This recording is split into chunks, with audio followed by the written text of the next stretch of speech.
Everybody. Good morning. Good morning. Let's do the Pledge of Allegiance. I pledge allegiance to the flag of the United States of America and to the republic for which it stands, one nation, under God, indivisible, with liberty and justice for all.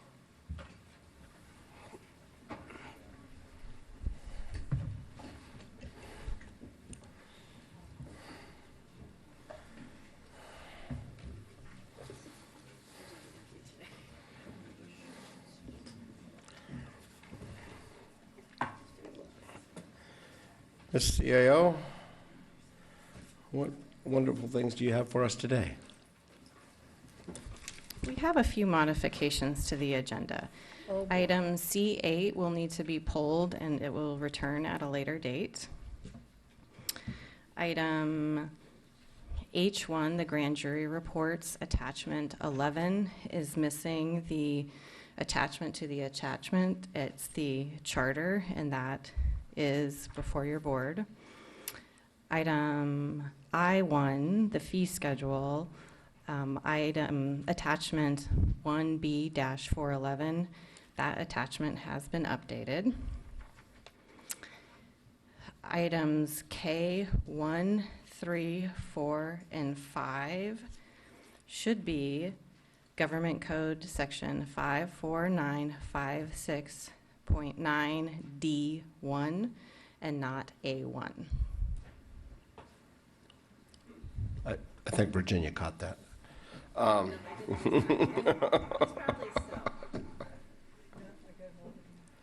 right. So other than C8? I move that we approve the consent calendar minus C8. Second. Been moved and seconded. Public comment?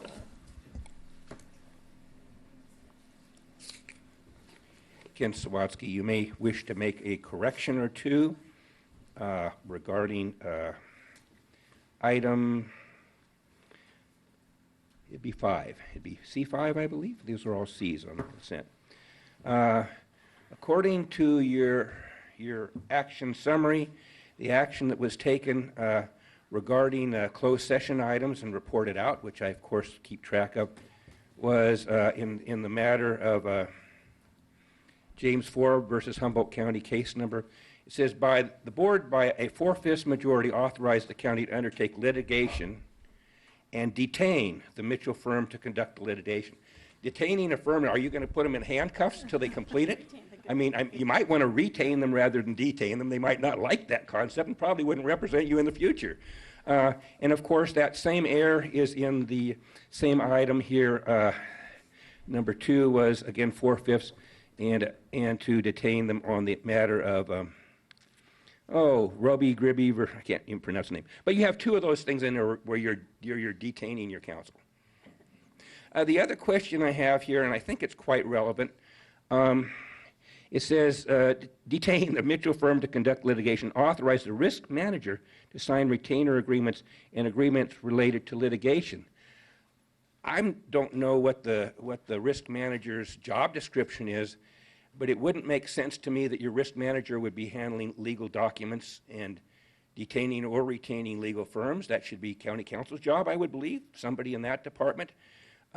Highly recommend that if that's not the way it is, if risk manager is to do that, that you change that and have those reviewed by somebody whose specialty is detaining or retaining outside counsel. That made no sense to me. And of course, it goes back to a thing which I brought up before, where I think Jeffrey Blank, your county counsel who's now out on an administrative leave, was chastised for not engaging in individual contracts. Of course, you're engaging in an individual contract here, but I think the wrong person is handling that unless you've changed a policy, procedure, or protocol how you handle litigation within the county of Humboldt. That's just my perception of what you need to deal with there. So thank you for my opportunity to speak on those, and detaining and retaining are 2 different. Estelle, you should, this is your thing, you know, the language thing and getting the right word in there. So anyway, maybe you can take care of that and request them to change that.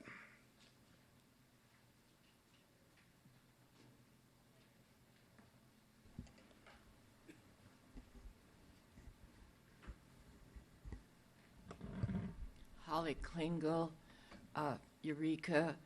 I see, because my technology limit is a track phone, I see that the item I came to speak about is on the agenda. Thank you, Sheriff Hansel.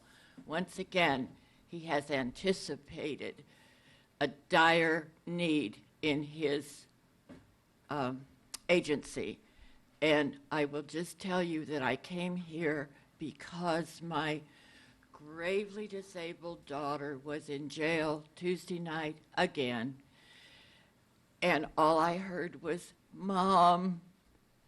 And since then, I have been accosted on my track phone by God only knows who these vicious people are. I have been offered the opportunity to prepay $25, $50, or $100 using my Visa, MasterCard, Western Union, or snail mail to set up a prepaid account so my daughter can call me from the jail. Now, I hope that, you know me, and I don't suffer silently. And I have learned that it's an ongoing problem. But as I say, once again, Sheriff Hansel, in his wisdom, has anticipated my problem and everybody else's. And so, thank you. And Rex, you don't need to call me now because it was on the agenda. Thank you. Good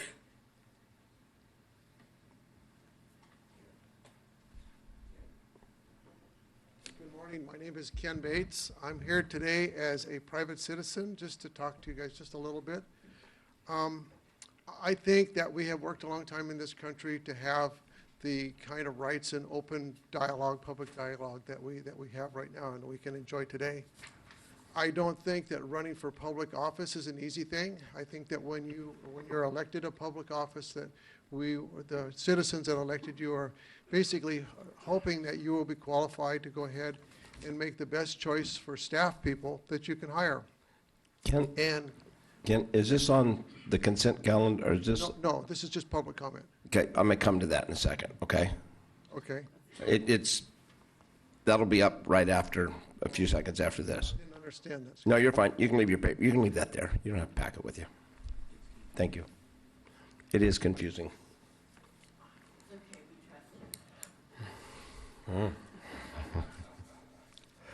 I'd rethink that. Anybody else on public comment on the consent agenda? Estelle? I just want to say, you know, as seconder of the motion, I appreciate Mr. Sawatsky's eagle eye, and would hope to include in the motion that we change that from detain to retain on that record. I will amend the motion to allow staff to review typos related to detain and retain and make said amendments as needed. I kind of like the idea of handcuffing the attorneys, but anyway, okay. Sorry, counsel. Okay. It's been moved and seconded with amendments. All those in favor? Aye. Opposed? None. All right.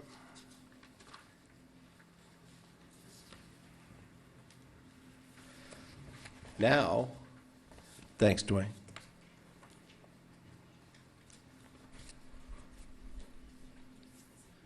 I'll let everybody clear out.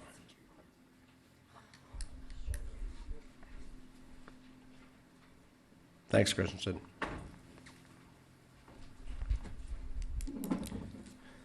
All right. Okay.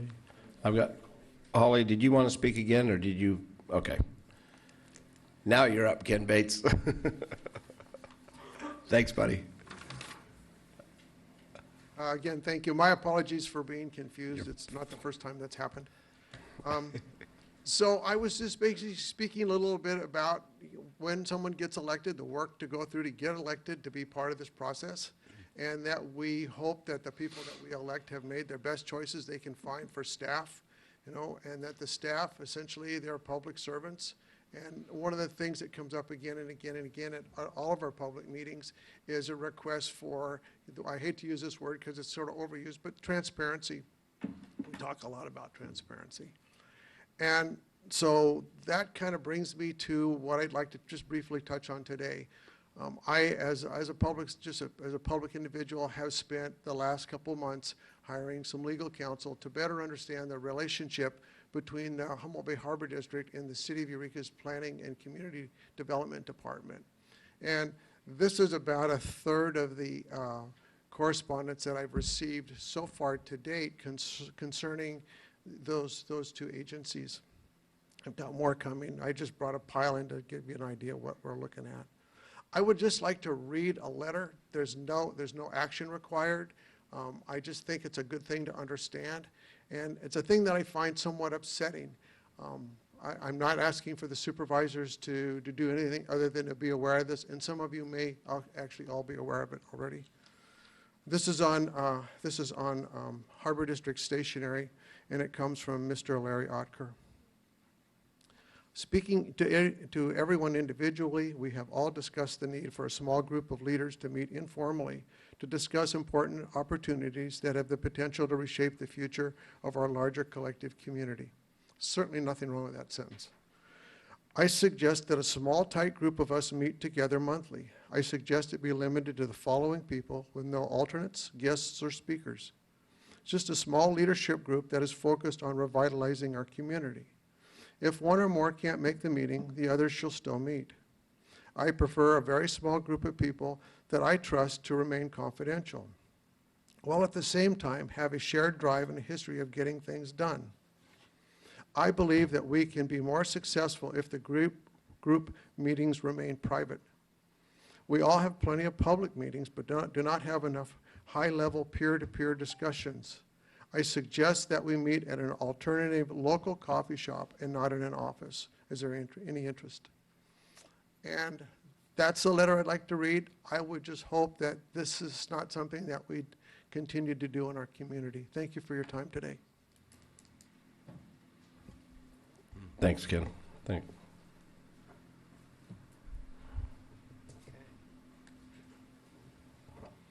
Ken Sawatsky, I have concerns with the content of that letter. Transparency is the main thing. Anytime you have people trying to meet clandestinely and trying to do things, the goals are fantastic, but let's do it transparently and all of us can work together on the goals. I wanted to talk a little bit today about what one of our biggest topics is. It's whistleblowers. And if you can see, every other word on a different channel is whistleblower this, whistleblower that, and the other term is chill. Unfortunately, I feel that what's happened in the county here regarding whistleblowers, and I consider myself to be a whistleblower in many things, people have been chilled. And in other words, would somebody want to come forward now and whistleblow a problem you have in the county if they find within 2 weeks after them filing this, there's a whole bunch of complaints that miraculously come in all of a sudden on somebody, which kind of, that's something that seems inappropriate since this individual had a AAA rating and then 2 weeks after the whistleblowing happens, all of a sudden has all kinds of problems coming at them. I strongly support, and I'd hate to have to say this, but people have to circumvent the normal process. If somebody wants to whistleblow, they pretty well have to do what our auditor controller come directly to you and whistleblow in the public forum rather than going through the administrative process, which would be HR or something. That's something you don't want to have happen. The whistleblowing process is something that I consider to be sacred and is one of the most important things that we have as far as how do we address problems within our work relationship, the county, or anything.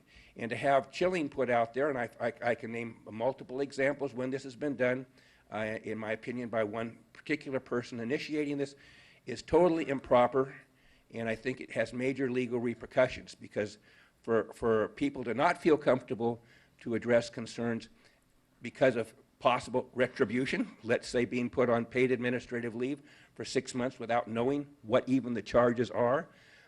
This is not how our government should work. This is backdoor. This is something you expect to see in some third world country or in some country that doesn't have a democracy, where we all have the ability to understand the charges against us, to face accusers, and even if it's not a person by name, but what's going on.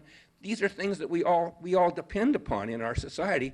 And if people are treated like I feel our auditor controller was treated, by bullying and things of that nature, I have major problems with this, and I will have the back of anybody who wants to whistleblow on the principle, not necessarily what they're blowing, but if they feel comfortable, come to me. I'm happy to work with them. Thank you. Thank you. Anybody else? All right. I'll close public comment on non-agenda items, and we will move forward to H1. County Administrative Office, responses to the 2018-19 grand jury reports. Thank you, Chair Bohn. Today we have Deputy CAO Sean Quincy and Senior Admin Analyst Neftali Rubio Mills, who will be presenting the responses to the grand jury reports.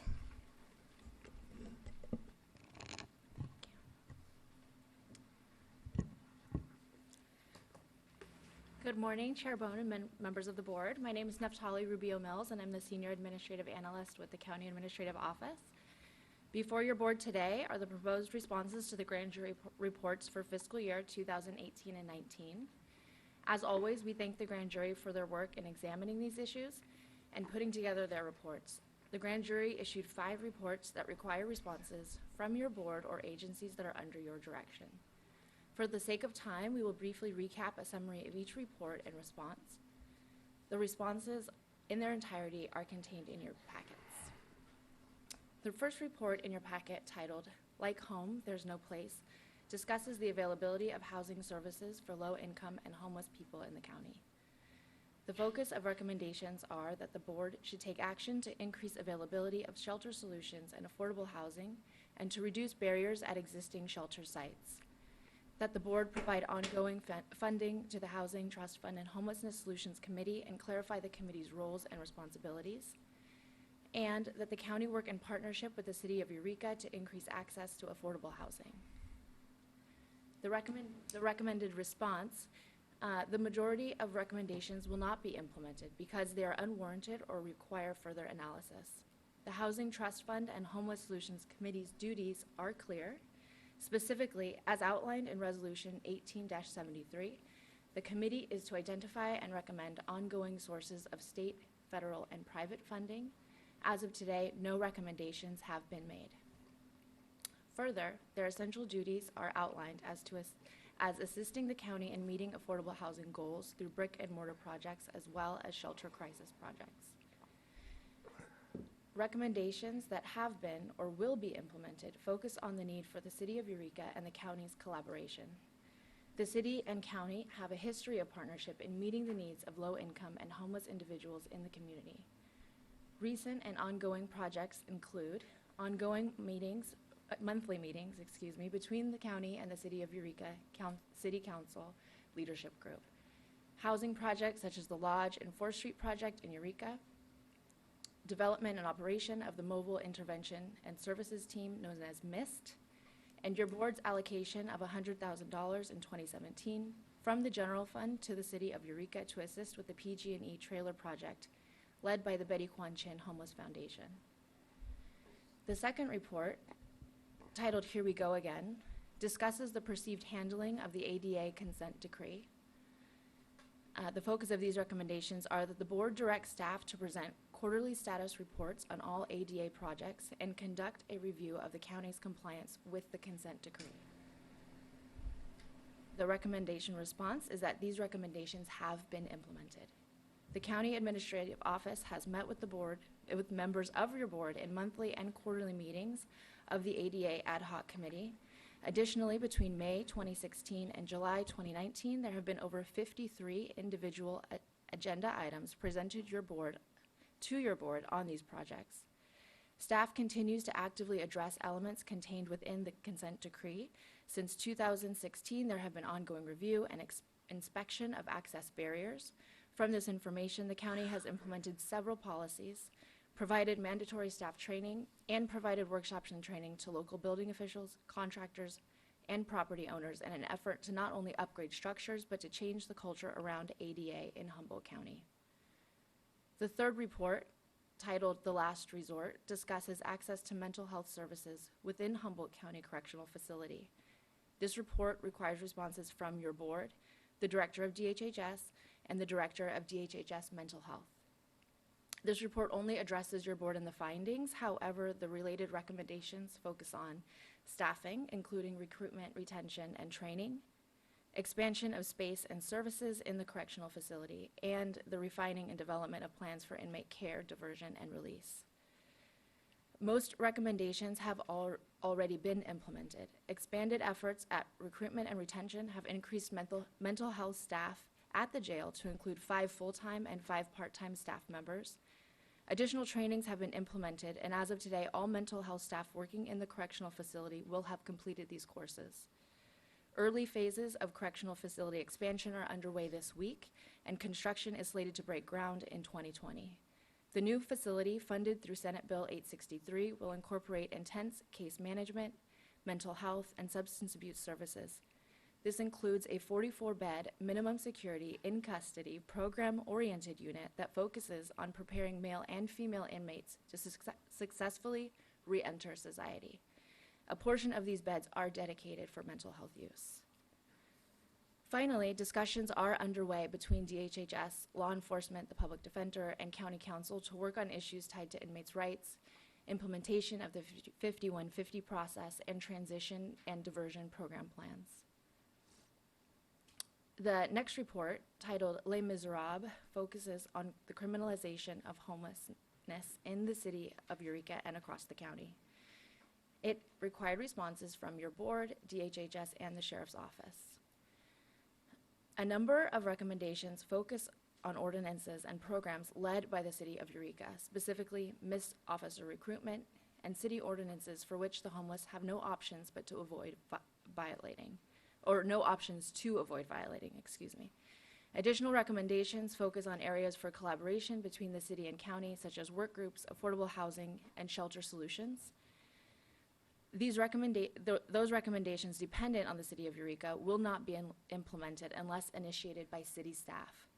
In terms of collaboration, I will again reference the ongoing projects and strategies the county and city have worked on together from report number 1, such as monthly meetings between the 2 municipalities, most recently in June, July, and August of 2019, the construction of 2 housing sites with 50 units each in Eureka, and the allocation of $100,000 by your board to the city for the PG&E trailer project. Your board is welcome to make changes to the current responses, including those from DHHS and DHHS Mental Health, as those agencies are under your direction. However, before that, I will turn things over to Sean Quincy to present the last report, The Misfortunes of Humboldt County. Thank you. Thank you, Naphtali. The final report is entitled Misfortunes of Humboldt County, and it required responses from your board, the County Administrative Office, Department of Health and Human Services, and the Department of Public Works. The response presented to your board today is proposed as a combined response on behalf of each of these agencies. The board has issued combined responses in the past, and especially in cases where several county departments are required to respond to many of the same findings and recommendations. In total, there are 16 recommendations for this report. The recommendations centered around the following: to provide funding and training to improve accounting functions around the county, reconsider moving payroll to the Human Resources Department, allow the auditor to audit the payroll division. The auditor should review payroll change logs, provide communication and team building training for several county departments, and complete the trust fund reconciliation process and implement the capital asset policy. The recommended response is that significant funding has been or will be provided to improve accounting functions around the county. Ongoing cost for additional staff is not being recommended, as CPS HR's study stated that several factors can improve accounting around the county, including improving staff turnover, improving technology and training, better prioritization of work, and also ongoing costs need to be met with ongoing revenues. The response does not recommend moving payroll back to the auditor's office as that would be contrary to the independent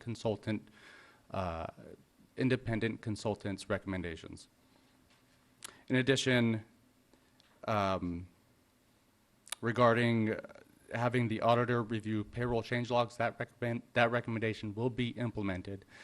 In our IT financial system, there are several functions that were not turned on, including that have not been turned on in the past, including this change log function, and that change log function will be turned on, and the auditor will have access to that specific function.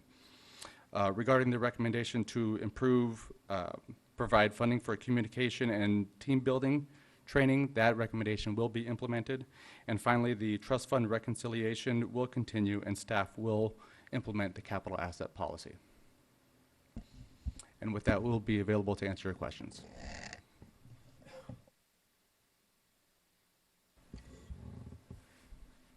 Crickets. I guess I'll open this up to public comment.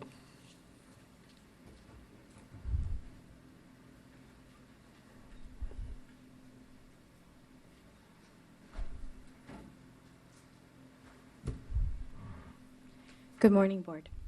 I would like to request the opportunity to report to you not as a member of the public limited to 3 minutes, but as a duly elected auditor controller, and share the podium with my colleagues here. Go. Fine. I will let you. Thank you. I'll do it from here. The importance we place on the grand jury reports are attributed to how we interpret the grand jury and what their function is. As an elected official, I interpret the grand jury's responsibility and their representation to include the electorate of Humboldt County, the taxpayers, the residents, and what their expectations are of us in administering their government and being financial stewards for them. So with that in mind, I would like to propose some suggested edits to the response that is being provided to you to approve today. And my suggested edits are not necessarily a response to something being inaccurate, but maybe showing a different perspective, because after being in office since January, I feel confident in saying that I know best what the Auditor Controller Department needs. I spend the majority of my time there compared to all other department heads. I speak directly to the Auditor Controller staff on a daily basis.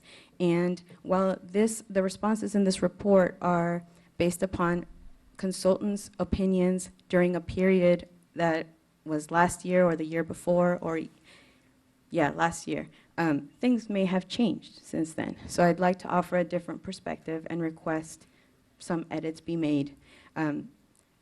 Primarily because if this is to be a unified message that encompasses all of the responses, then there are items in here that go against what has been responded already by the Auditor Controller and by the other duly elected Treasurer Tax Collector. I'd like to just point out the ones and go from there. For finding number 3, the finding for the grand jury is that the financial reports currently available to the CAO and Auditor Controller are inadequate to produce a balanced budget. I would like to propose that the response be changed from disagree to partially agree, because while the formula, the balanced budget formula is being met, we have identified that there are other funds that were not included in the budget process, not because someone purposely withheld them, but because of the mapping and the coding in one solution. The system was designed in a way to omit certain funds if they were keyed differently. I've found several funds that are being used in operations that should go into the budget process. And I have met with CAO staff about it, and I do see in the response that there is an effort in place to make sure that those get included. And for that reason, I propose that it be changed to partially agree, because we also want to make sure that our responses are thoughtful, truthful, and as accurate as possible. For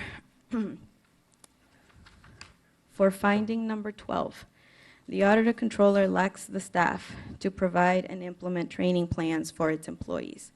I would like to propose that that response be changed from disagree to agree, and I would like to offer some points as to why. The paragraph following the response identifies several ways in which the board has supplemented the budget of the auditor controller. And I don't want to minimize those efforts because those have gone a long way to increase our productivity and efficiency. But I also want to point out that purchasing computers and furniture and cables does not equal having another staff person there to operate the computer and to benefit from the cubicles and the cables. Also, the first one, yes, I do agree that one full-time equivalent was provided to the auditor controller department. That happened while I was the assistant auditor controller, and I am eternally grateful for that because that person has been able to assist all departments with their accounting practices. The next bullet point, though, I do want to point out the increasing the 0.6 FTE to a 1 FTE didn't actually change anything. That employee was already in our office, their set schedule was half-time, but because of the workload, that person was regularly working more than the half-time. And you can see that in that employee's time cards. So while I do appreciate that, I do also think more can be done to revisit that because the person that stayed was left at a classification that did not meet the requirements to fulfill the job that she was left to do, specifically payroll. Your board reclassified those positions in 2016 from senior fiscal assistants to payroll specialists. That designation came with a management and confidential designation and a salary increase. But when the payroll was split from the auditor controller's office, the position that was left was a demoted classification of senior fiscal, and the person had to take a pay cut to stay. So while I do appreciate that we kept a position that was already ours, I do think that that is not sufficient for us to fulfill the needs of the county and the expectations that people have of us. All of the others, I want to use this opportunity to say that I'm not here to spend all the county's money. When I come and request additional staff, it's because we desperately need it. And I'd like to use the example of the $51,000 that your board appropriated to us to buy cubicles. I did not settle for a vendor who offered us cubicles at $50,000, and instead I went price shopping and got a whole set, the same 10 cubicles for $20,000. I am a very frugal person. If you give me a staff person, I'm not going to let them just sit around and twiddle their thumbs. My staff work, and we work because that's the expectation of us and the obligation of us as financial stewards of the county. I would also like to reference, this report keeps referencing those consultants that don't have accounting experience or finance experience, and they were only here for a brief period in time. But I'm going to use their report anyway, because on page 11 of Craig Goodman's report, he says, in the short term, you may need to add more resources to the Auditor Controller's Office to minimize the risk to the county and to complete the above-mentioned projects. Whether staff size or composition needs to change can be determined along the way. So he's also saying there is a need for additional staffing. It's a different kind of need. He's saying short term, and I can even be fine with that, so long as I'm given the opportunity to show you what difference it makes to have just one more person in the Auditor Controller's Office. And on the page 12, he says staffing should be further evaluated upon the completion of the CPS staffing review. So I got the CPS staffing review on page 26. These consultants say the Auditor Controller's Office results provide evidence that the employees feel they are overwhelmed with the work they are doing on a daily basis and see no relief to their workload in the near future. This does support a finding that additional staffing may help to bring the office into a better balance, especially in the fiscal group, as noted earlier on page 20. So whether or not we agree that one full-time permanent staff is necessary is irrelevant. The point is we need some staff, whether it be short-term, long-term, permanent. I don't know what options we have. But I think saying straight out in your response that you disagree that there is staffing goes against the consultants that were hired to give you that assessment. And also, it works in favor of the board's strategic framework to invest in county employees and retain them. There are employees here telling you through consultant interviews that they need additional help. So I think it would be a good call for the board to make sure to recognize that instead of saying, no, we disagree. Also, I'm surprised by just a lot of detail went into just this one response. And when I compare it to the other recommendation that another department gets staffing, all we got was one sentence that says we're going to look into it. And for consistency's sake, I would like to request that whatever format is used to respond to one department's request be used across the board. So that's for finding 12. Finding 13 says proper training is lacking in most county departments regarding the government accounting requirements. I agree with the partially agree and would just like to point out that this is giving the responsibility to the Auditor Controller's Office to go to other departments and train them. I can only do that if I have staff. So please keep that in mind. I'd like to talk to you about the findings related to payroll. Specifically, finding 6, no, that's a different one. Finding 14. I don't want to say that we have encountered a lack of cooperation because since Kelly Barnes has taken the wheel at HR, communication has greatly improved. We are more collaborative now than ever before. We meet regularly to go over internal controls and process. So I do want to bring that up. But in comparison to the recommendation that your board reconsider the move of payroll, and saying that it is not warranted, I would like to recommend that that be edited to say partially agree or will reconsider, because there are other factors going on and taking place that saying just disagree kind of denies the existence of what's happening. For example, it says that there's no fraud or that the CPS HR consultants recommended this. What they actually recommended in their report is that the duplication of effort be stopped. In a lot of instances, payroll staff were performing the same functions that HR staff were performing.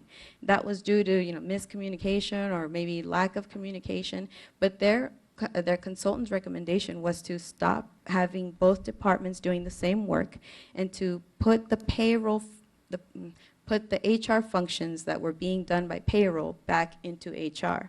Their recommendation did not say remove the entire payroll function from the Auditor Controller's Office. If your board chose to do that, then I think you should reference the reasoning behind it because that's not what the consultant actually recommended. So for finding 16, there is a high risk of fraud in a number of county departments due to their poor cash handling policies and procedures, improper accounting, and lack of accountability. The response here is disagree.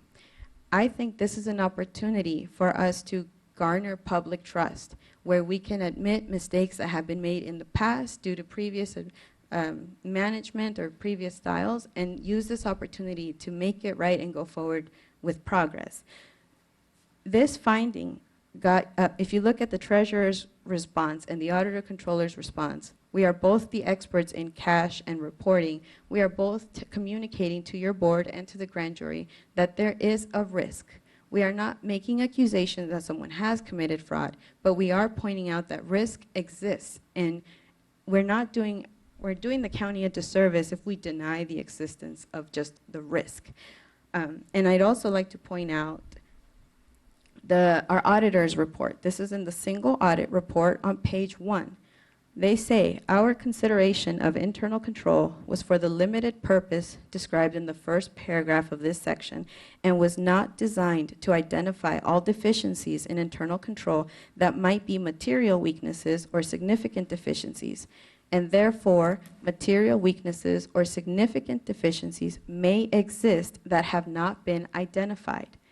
So sure, maybe no one has pointed out a person and said they are committing fraud, But even our auditors are telling us that they don't have a magic wand to find it and uncover it every time they come to visit. They're saying their scope is limited to just the financial statements, not the internal controls placed behind it. When I look at the management letter that the auditors also provided to you on page 3, and they talk about the payroll controls and segregation of duties. I address the, subsequent to the fiscal year, the county moved payroll. They say, however, the transfer of the payroll department to human resources could present a greater risk of errors and irregularities going undetected. I point this out to you because I need to keep stressing. We are not accusing anybody of having committed fraud, but we are also not denying the fact that the risk and the opportunity exists. So for finding 16, I would like to recommend that be changed from disagree to either partially agree or agree based upon what you've heard from both the treasurer, tax collector, and the auditor controller.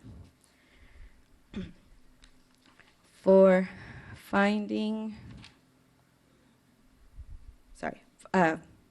now we're on to recommendations. The recommendation number 2, they recommend that the Auditor Controller's Office develop and maintain a timeline metric for measuring response time and compliance. I had to read that one several times to make sure that I understood what they were recommending. And when I read the response, I see, while it is appropriate for the Auditor's Office to maintain a timeline, the Auditor's Office alone should not develop the timeline's metric. I don't know if I completely agree with that because the timelines we used are based on government code. Government code tells us when we have to issue tax rates, when we have to receive charge lists from special districts, when the county budget needs to be passed, when the books need to be closed by. State controller tells us when all our reports are due, how many months we have after the end of the fiscal year to actually close. All of the timelines related to the auditor controller are already set in stone and have already been predetermined by either the federal government, the state government, or generally accepted accounting principles and government accounting standards board. So I appreciate that the response says will be partially implemented, but I would like to request of the board that before this become public record and sent to the state archivist, that there be some rewording of that paragraph to address the fact that the auditor controller's timelines are not based upon what the auditor controller feels that day, but they are related to government codes.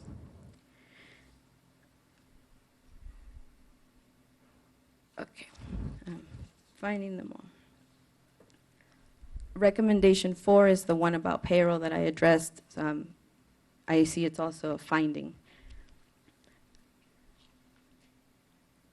Okay, for recommendation 6, it recommends that the Auditor Controller's Office analyze payroll registers to ensure it has sufficient information. I appreciate the work that the CAO's office and that IT have done to make sure that access was restored to the Auditor Controller's Office, but I'd like to point out that the payroll file comes to us on Wednesdays. It's supposed to come by 10, and for the most part there is a success rate that it's coming on time, but that doesn't leave us much time to review anything prior to printing the checks and submitting the payroll taxes that are due by 3 p.m. For this reason, it's not realistic that even if we are provided all this information at 10 a.m., that doesn't give us enough time to review it and ensure its accuracy before 3 p.m. when the payroll taxes are due. So I'd like to point that out. I want to be as successful as possible. I want to meet all the expectations that your board has of my department, but I do also have an obligation to communicate with you that sometimes these are not very realistic given the current state of affairs.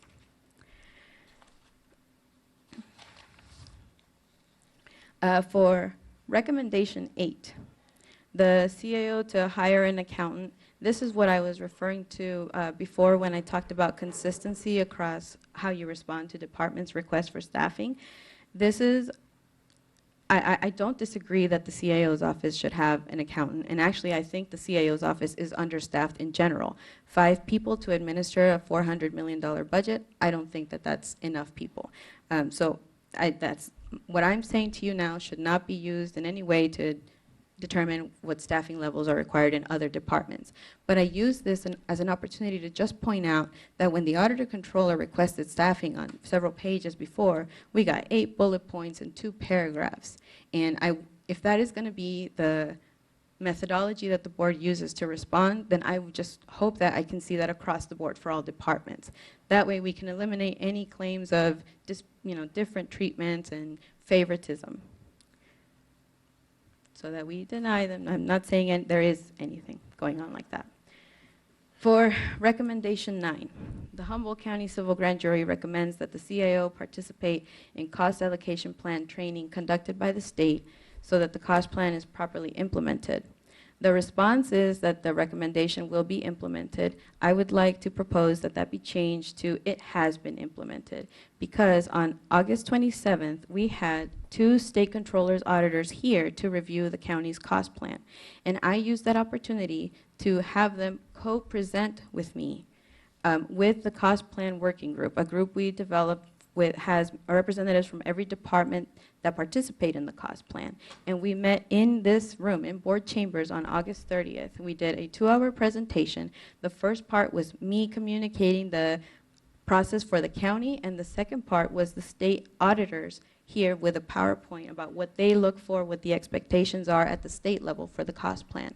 And the CIO's office did have a participant here, so did every internal service fund that the county has, as well as county council. So I would like to point out that that has already been met, and in a different way than how it is to be implemented, because this management research group is not a representative of the state.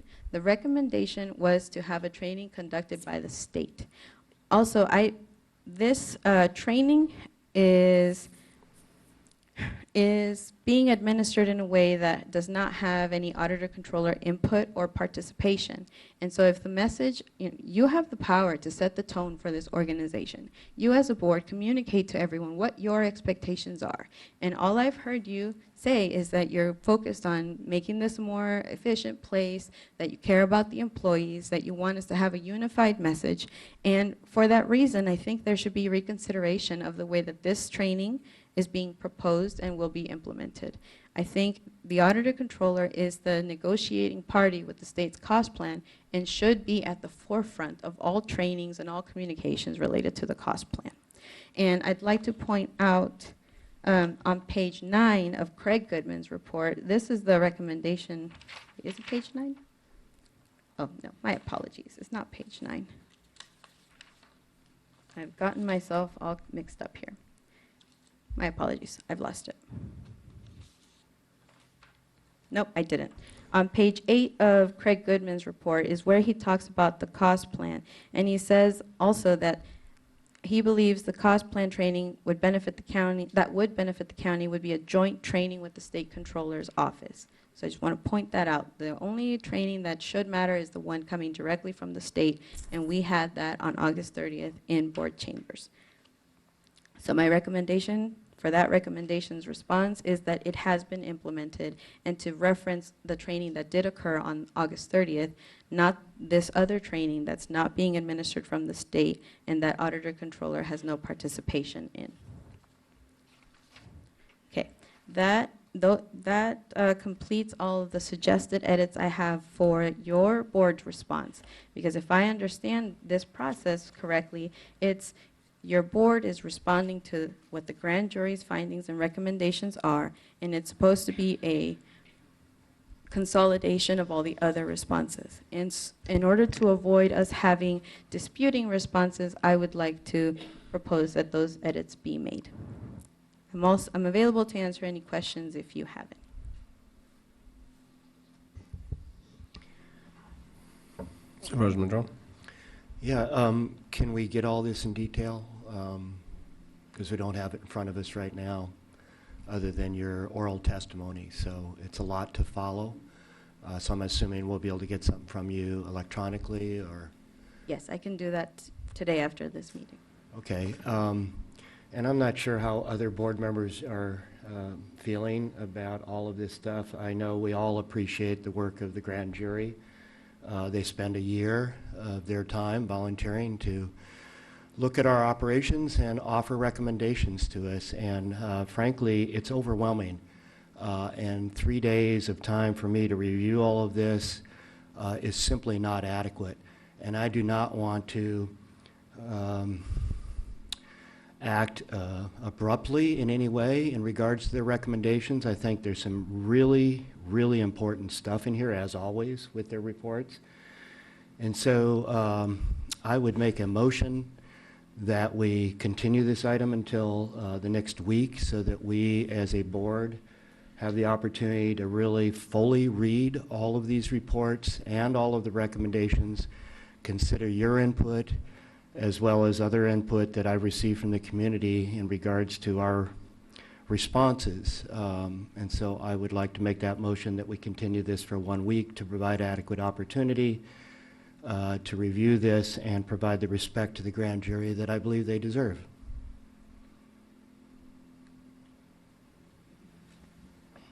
I'm not going to second that in this instance at this moment, but I will say that, I mean, I need to have a second before we continue. okay, can I comment on this? As soon as we get a second, you certainly can. All right, I'm not going to second it unless we get an amendment to it, but that's okay. I have some comments, but I'd like to hear the public. Perhaps the motion can die so we can actually have a conversation. Sorry, I hate to be, that sounds so horrible. That's where I'm going to. If nobody's going to Or if second it it, the could be motion does withdrawn. die, and I'll open this up to public comment. Thank you.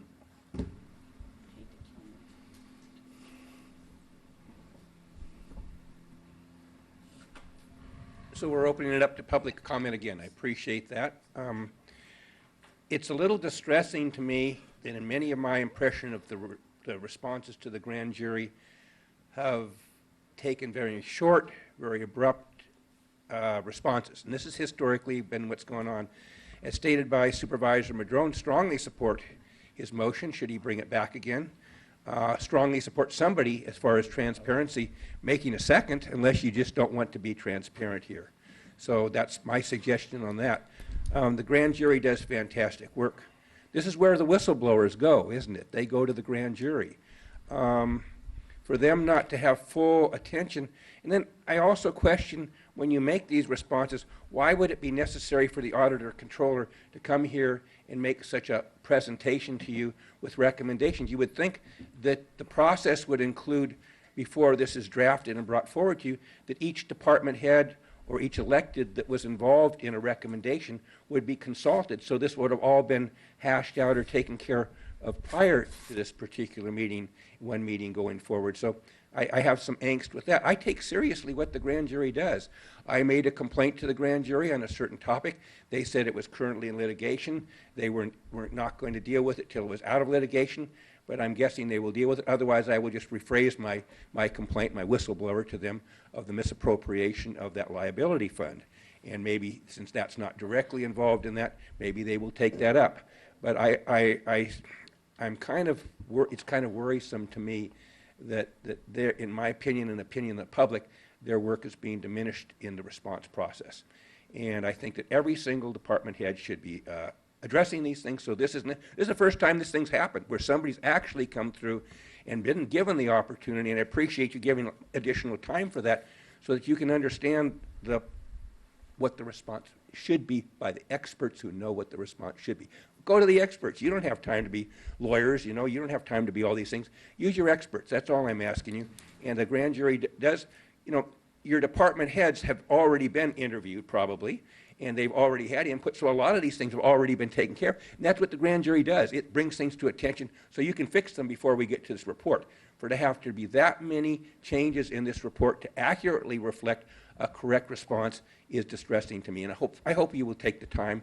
It's only 1 week. I don't think that's going to hurt anybody, and maybe there are other department heads that should be consulted during this week also to see if they have concerns that should be addressed as far as the findings, so you are accurate. It's an actual document. I think it has legal standing. Thank you.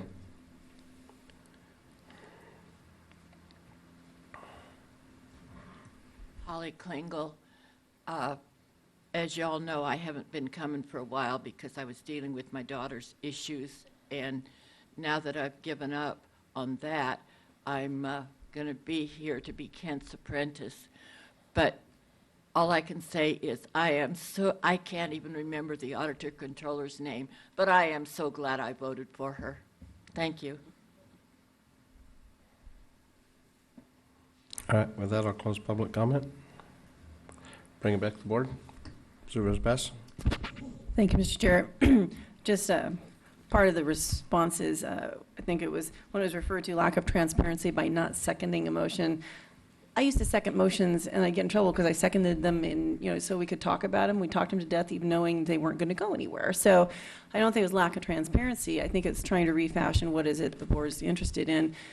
I mean, had that been just to pull back this one to come back, perhaps, I'd have been more interested in that particular motion. We do get a chance, I'm sure, because this is Supervisor Madrone's first grand jury report, we get the reports, quite a while ago, and we read it, and while it's true we don't necessarily see what's coming from us, I personally feel I had enough time for most of them. I have my ear to the auditor from the standpoint, she and I had a conversation yesterday, and I think there's some things we do need to talk about on that one. But overall, I just wanted to let people know, just because something isn't seconded, it's not because we're trying to hide anything. It's because we just don't necessarily agree with the motion. So, but with that, I'm interested to hear what the rest of the board says. Thank you. Supervisor Fennell. Yeah, I had enough time. I will say I didn't have enough sleep, but I did have enough time. I spent a lot of time, and I really appreciate the work of staff. It's a big job. I find myself agreeing in some areas with the auditor controller on the language for finding number 3. I don't see any problem with saying partially disagree. On finding number 16, I don't see any problem with inserting partially there. And on recommendation number 9, if that is in fact the opinion of staff and my colleagues, I don't mind saying has been addressed. As for item number 12, I think this is a conversation for the budget hearings. We've already talked about allocating funding for additional positions, and this is, after all, the 2018-2019 report.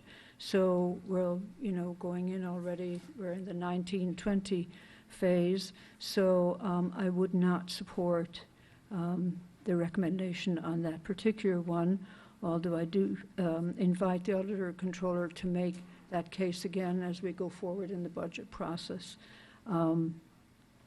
So that is what my thoughts are on that particular report. And again, as always, and has been mentioned by my colleagues, I believe that the work of the grand jury is invaluable. It's extremely helpful.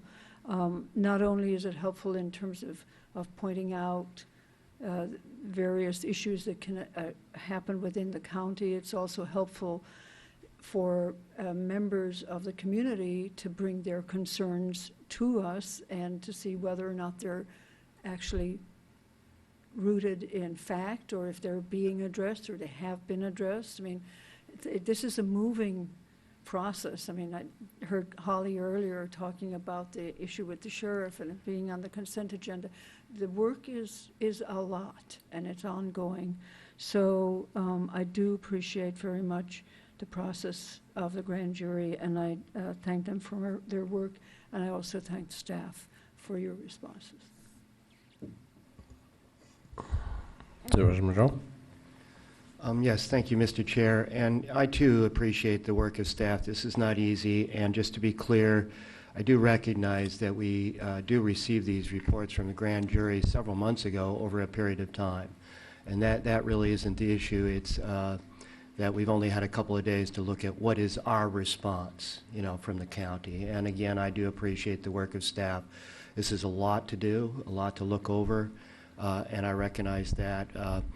But I guess I just didn't want to go down a rabbit hole with going through it piece by piece here, because there are a lot of different pieces that I would probably have responded differently if it was coming from me personally, but I recognize we need to work as a majority to get anything done and to be able to direct staff.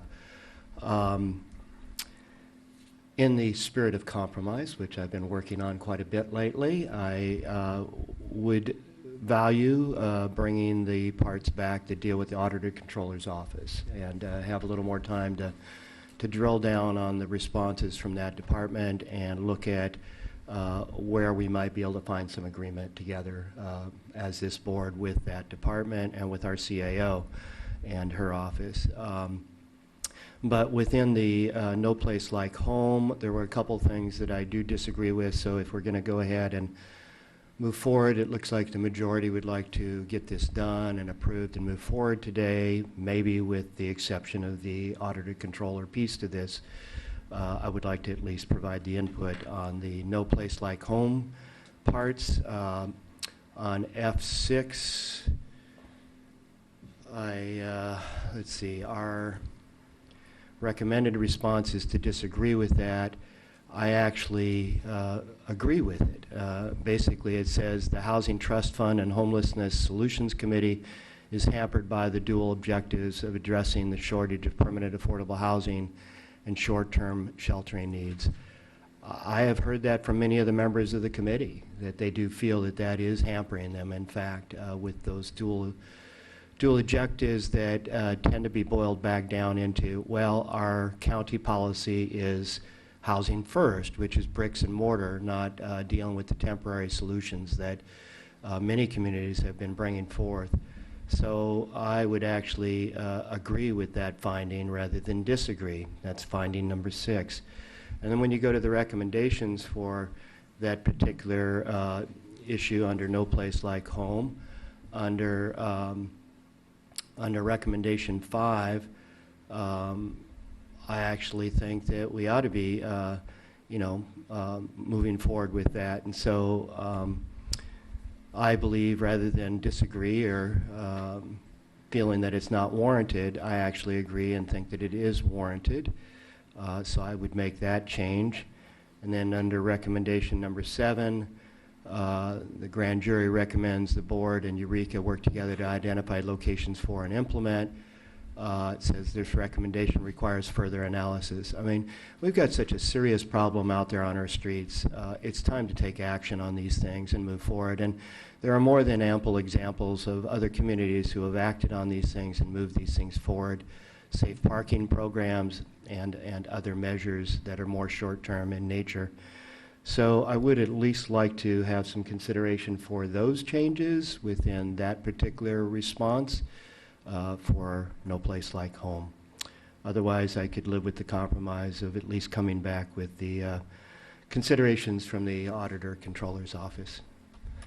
And I won't make a motion at this point till we see where this board is at. Supervisor Wilson. Thank you. I can definitely go along with your sentiment in terms of bringing back that particular report. I do have some, there are some things I agree with Supervisor Fennell on the report related to the Auditor Controllers, but I do have number 16 on that. I have which is the one, now we're going all over the place here. This is the one, sorry, this is misfortunes, thank you. The language used in finding 16 is that, and I'll just put it really clearly in just the first 6 words, there is a high risk of fraud. I mean, you can't, you either have to agree with, you can't partially agree that there's high risk of fraud. I mean, we're talking about, and when I was listening to the auditor talk about this, the acknowledgement that there is risk is not the same that there's the acknowledgement of high risk. So Because my 16 says disagree. 16 on the other. Yeah, I disagree. I mean, that currently, and She asked for partially agree, but. Yeah, she's asking for partially agree, and I'm having a hard time digesting that. Just say risk rather than high risk, or Well, potential risk. but the point is we didn't say it. Oh, yeah, yeah. This is a finding of the grand jury, Oh, the high risk. the high risk. Oh, That's a gotcha. fin- But That's we a can- finding, and so so we just- we either have to agree, partially agree, or disagree with the finding, and the finding is there's a high risk of fraud. Yeah. And I haven't seen anything that agrees with that there is a high risk of fraud. Is there a risk? Yes, there is, of course, always a risk of, that's why we have these systems in place. If there was no risk, we wouldn't be we wouldn't be doing these things. Can you reduce the risk? Sure. That's sure true, but the statement is fairly definitive. There is a high risk of fraud, and that is that I'm having a hard time sort of like partially agreeing with. I can partially agree with there is, or even agree with there is a risk that exists, but the high risk, that's a substantial or a significant amount of risk, that's something I'm having a bit of a digesting hard time I like that. getting through. So there are a lot of other parts of the criticisms I can definitely think that we can chew on with regards to the auditor's report, but I want to make sure that we're clear about where we agree and disagree on the fundamental language being put forward to us by the grand jury. I will also note that these reports were produced in July. The responses were produced in July, and so there has been some time to be able to digest these, although maybe not necessarily as much for the public as maybe internally. So we have to account for that, and I appreciate Supervisor Madrone bringing up that time.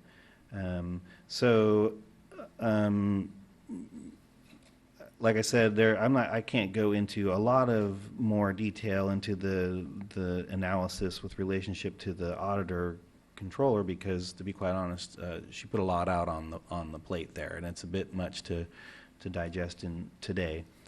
I'm going to go to jumping to the other report that Supervisor Madrone had some concern with, and I think that's, which one is it? This is the, No Place Like Home. Sorry, there's a lot of them here. I just make sure I have the right one, and that was number 9 or 16. Which one was it on there? 4. It was the one related to the mixed, here it is. Number 6. Yeah, the Housing Trust Fund and Homeless Solutions Committee is hampered by dual objectives of addressing the shortage. So that dual objectives thing, I think it's true that has been a problem, having that committee try and deal with those things. And I think it's something we should consider bringing back to our board at some time in the future to discuss that. It is causing sort of a lack of, or not, it's created challenge for that committee to focus when we have these kind of dueling objectives, although you think they were similar objectives, and they are, which is to get people housed, right? But there's some different philosophies in that, and there's just different again, objectives and how where the monies get spent and those sorts of things. And so I would say that I wouldn't mind having that come back. I'm not sure, and maybe Amy, you can help me with this. This is staff recommendations for these things. Now, to what expectation do we edit what is just staff recommendations? Are these then, when they're adopted, our recommendations, or are we just filing a staff recommendation? Because what's the level of Your that? board can modify any of the responses for your board or for the appointed department head, since they are under your appointment authority. So you have full discretion to modify the responses. Thank you, I appreciate that. So from that perspective, I would say that this particular, I concur with you that this is something that I think that the board should be coming back to look at. And it's not going to be easy, because it wasn't easy when we created the committee to begin with. I mean, there was a lot of consternation about that decision at the time. There's been, the committee itself has had challenges with, keeping certain members, and it's been challenging, and even creating their guiding language has been hard. So, and having the challenging in that. So, I wouldn't mind, and I can just changing that to agree, then doesn't really deal with the language that supports it. So I'm not sure how we would do that in today's meeting necessarily. So that's kind of where I'm at. I'm okay with pulling the auditor controller for, or you know, that particular report to come back to this board for more discussion and sort of internal updates. Because some of these, again, the auditor did mention that you know, some things have already happened, and yeah, they happened because the report was put out in July. It said it was to happen by October 1st, and it happened. So it, you know, so there might be an update that could be amended for things like that. So that's where I'm at on this. Well, I think you said it best. This is the 1819 report, so it's somewhat fluid. So going back with a report that comes in at 7/11, and then we've had meetings with the auditor controller, we'd have staffing meetings, we've had everything else. It's kind of hard to throw that into the grand jury report or anticipate that in the responses. A lot of this stuff has been addressed. I know it was said that our consultant didn't understand county government or didn't have the financial expertise. We didn't hire a plumber to do this, didn't we? We hired somebody that is an expert in this, right? Craig Goodman was a certified public accountant, or is a certified public accountant, and CPS HR does organizational analysis, and so they are qualified, very qualified, to look at a department and analyze staffing needs as well as operational efficiencies. And we're not the first county they've ever worked for then? Oh, goodness, no. Well, just they didn't understand. So, I mean, I don't have a problem, but what I'd like to do is, with the responses with the grand jury, then and we work forward from this point for the 2019-2020 report, if this issue is still rising, or else we can bring it back and you know, address this directly. I don't have that big issue. On the housing issue, I mean, guys, if somebody doesn't talk about the elephant in the room, we come across opportunities. If you guys come across an opportunity with 50 housing units that we could get people into in the next month, there's no money available. The housing for all money, the billions and billions, there's no money available. We can't react to anything.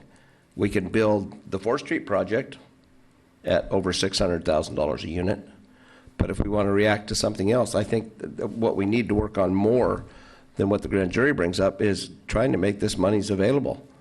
The PG&E trailers, I can tell you how we got those.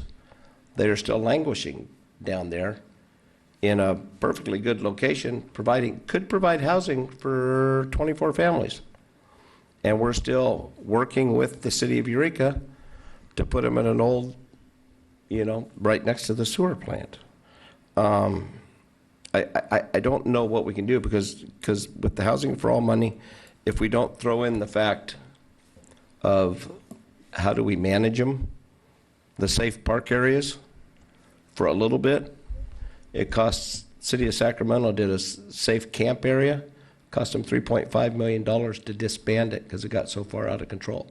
The City of Sacramento, which has a lot of money. So if we have parameters we can go by, I've been messing around with this homeless issue for 20 years and working with people. And if the monies aren't available, we talk about the monies a lot. There's been probably 6 press conferences from the governor saying, I'm giving all this money to homeless. The new budget's giving all this money to homeless. It better be more fluid so we can actually react to some of this stuff. And I think that's the biggest problem.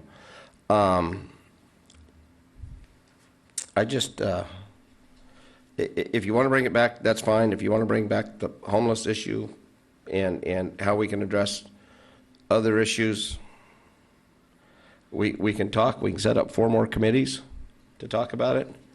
But until rubber hits the road and we get some money together to implement something and somehow be able to put it somewhere where we don't bother all the neighbors, it's accessible to our DHHS staff on a easy basis. I hear a lot of places out in the middle of nowhere, but we're going to have to access those people, and the people running that are going to have to access.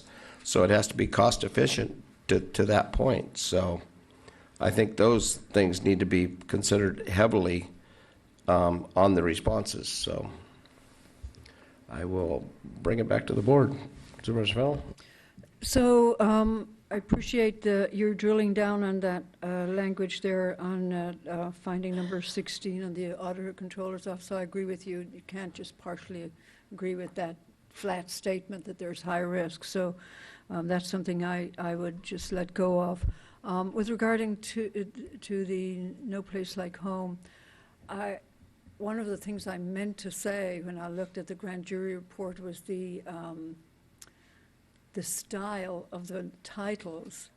Like Home, There Is No Place, and all of these is very, I don't know, French or something. I'm not sure. It's kind of inverted grammar. But anyway, going to finding number 6 on that. We created the Housing Trust Fund and Homelessness Solutions Committee in order to provide an avenue for people with ideas to speak about it and bring it to us. And we have not heard back from the Housing and Homelessness Solutions Committee. And I mean, that was the goal. It's like, this is an avenue where you can have this discussion with fellow citizens, bring it back to us, and then we discuss it at this level. So I would not feel comfortable changing that until I at least get one report from that committee. I mean, the bottom line is, I really would like to see the ability for people to work on this. And I personally, and I know Supervisor Bohn does too, get suggestions from people and I pass them along. My recommendation to that, my appointment to that committee is very involved in finding homelessness solutions. So I actually think it was a good move on our part to create that body and just give them the opportunity to do the work and bring it back to us. I really think that's, I don't want to change it unless it proves to not work. But I don't think that, you know, I haven't attended the meetings. I know that it can be frustrating sometimes for people who don't go to a lot of meetings to understand what process is, but you got to get it going. I know that some people drop out because they don't like process, but that's how government works. And I think it's a good thing. And so I agree with staff recommendations to say disagree with that finding. Supervisor Madrone? Thank you, Mr. Chair. Yeah, you know, in looking at that finding number 6, I actually also agree to have it as disagree. Talk about doublespeak here.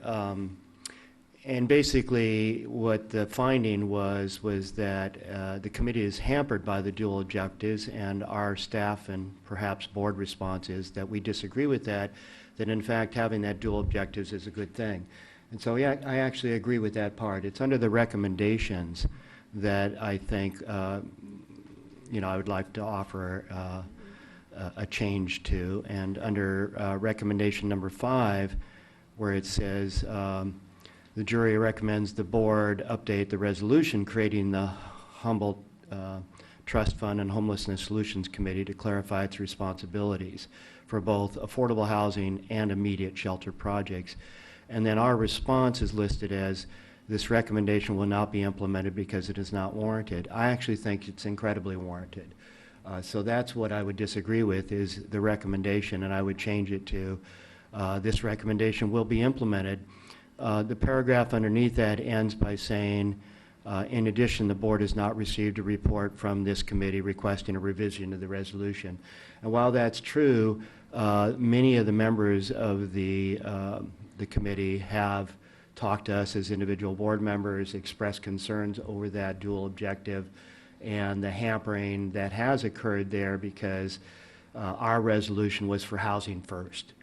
not for immediate shelter needs, et cetera. And so if we could just simply change that recommendation to say the board, number one, make it our response, the recommendation will be implemented. And at the end of the paragraph, it would say something like, in addition, the board would like to revisit the revision of this resolution to be able to provide that clarity to that committee. So really, it's that simple, I think. I would be fine with that simple change to recommendation number 5. Number 7, I do agree, Supervisor Bohn, that these things are complicated, creating safe parking places, finding temporary camps, emergency shelter stuff. It's all very, very complicated, and we're never going to find perfect places for any of this, but we have to start finding the best places that we can, because the amount of calls we each get about all of the camping happening on private property.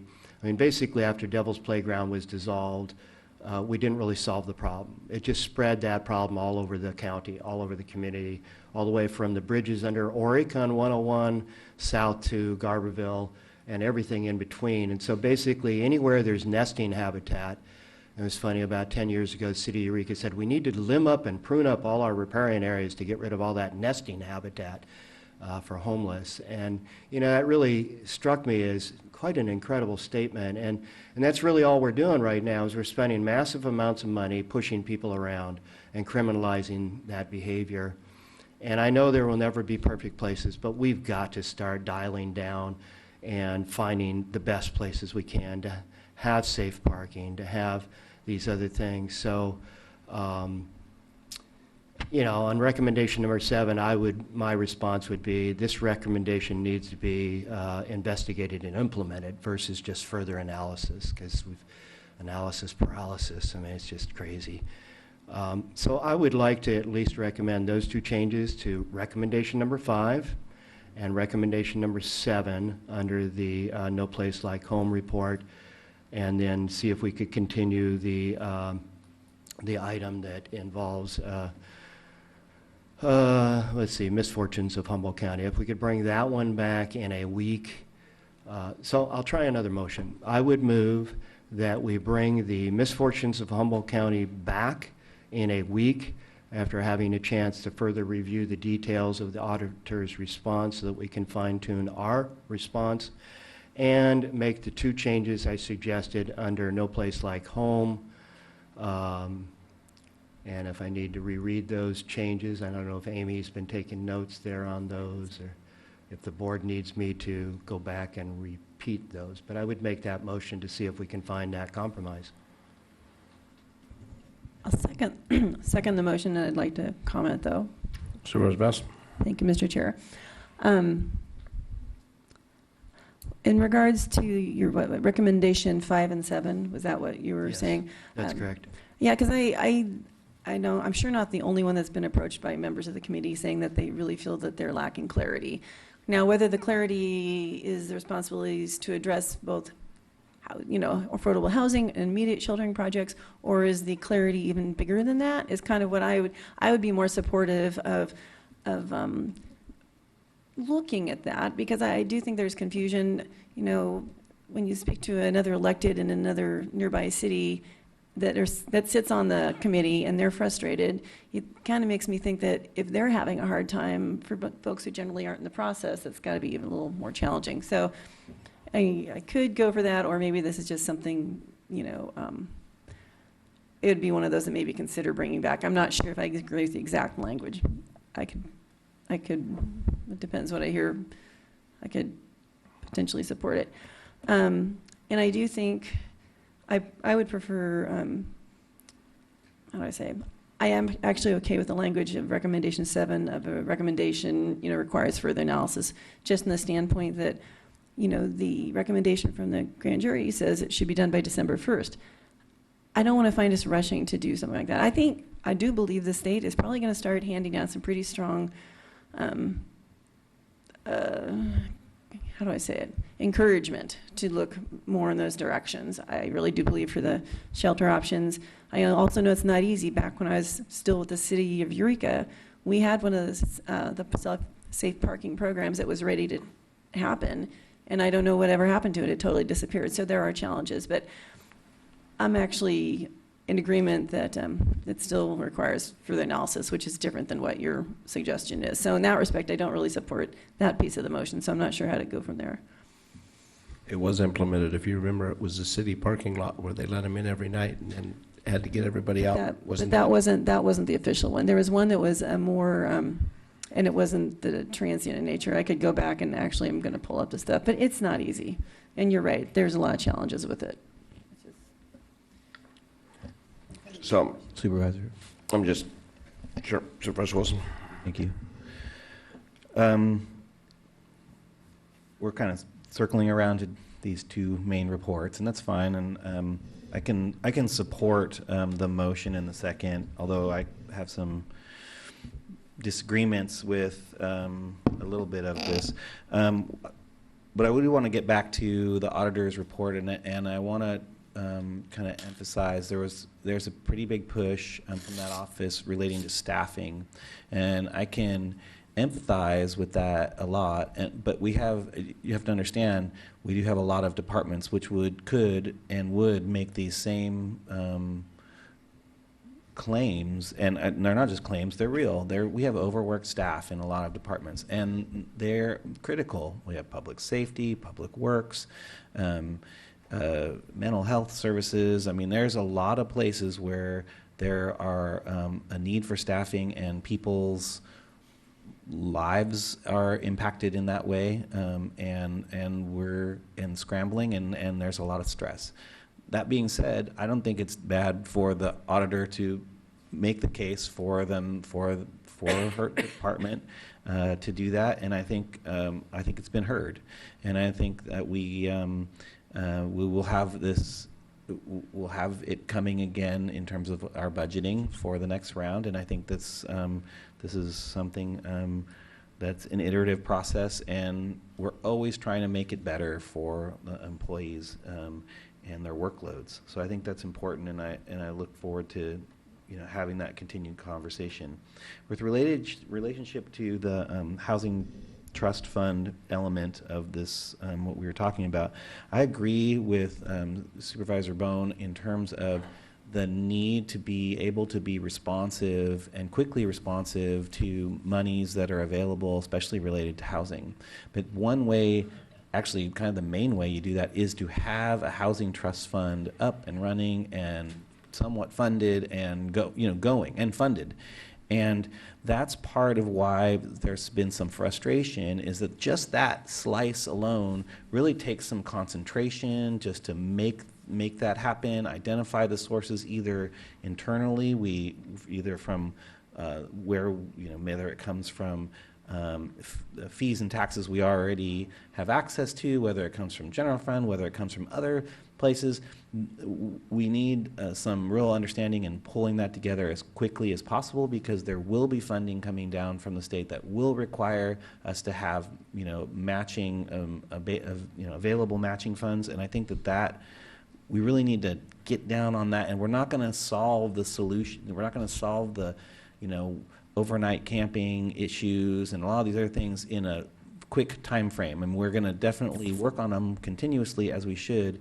But I do feel like that there is some need to really to be able to access these funds. We really need to get drill down on creation of this housing trust fund, and it's and with some robust language, and I think it's important. And so and this is where I see the conflict in missions starting to kind of be distracting, and if there's a way to somehow make it more efficient to parse out those things within the body that's been created, that would be great. And I'm suggesting that within the next week of getting that language dealt with, that Supervisor Madrone and Bass could work together to maybe hammer out that language. Be awesome. But I will say, But on just the general subject of these grand jury reports, I have to say these are some of the best written reports we've seen in terms of like just the cogent and well written, and the pithy titles are great. I like those, but actually, whoever is in there, and I'm sure it's multiple people, just the content, the style, the writing, and the message it's just well written, and I appreciate that, because not every grand jury report in the past has been, a piece of literary, value, but these are pretty good. So I really appreciate. They were actually good reading. So. Councilor Fennell? So,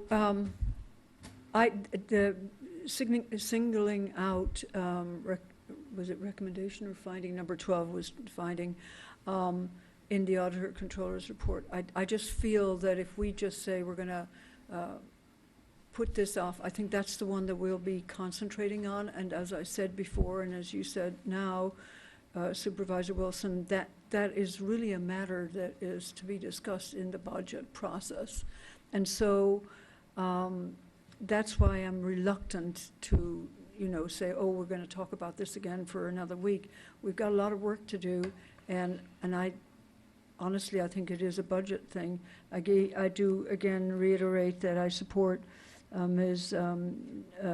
Paz Dominguez changes on finding number 3 and recommendation number 9, but I withdraw my support for changing risk just because of what you pointed out, Supervisor Wilson. And with regard to the changes on the No Place Like Home, I'm not 100% sure that they're really necessary, but I do think the discussion is important. And so whether or not you say further analysis or further investigation on recommendation 7, I don't know that it really is that significant, but I'm fine with doing that. And then what was it? Was the finding number 6. Oh yeah, with the housing and homelessness. I think you actually withdrew that, did you, Supervisor? Yeah, I was offering. Yeah. Want some clarity? I was offering some recommendations for change language in R5 and R7. Yeah, okay. And I can read those back to you. I've written them down now for clarity and concise form. Yeah, I'm fine with that, but I honestly I don't really feel that it's necessary to bring this back in another week. I think we've hashed out pretty much everything. I don't know. What do we do within the week?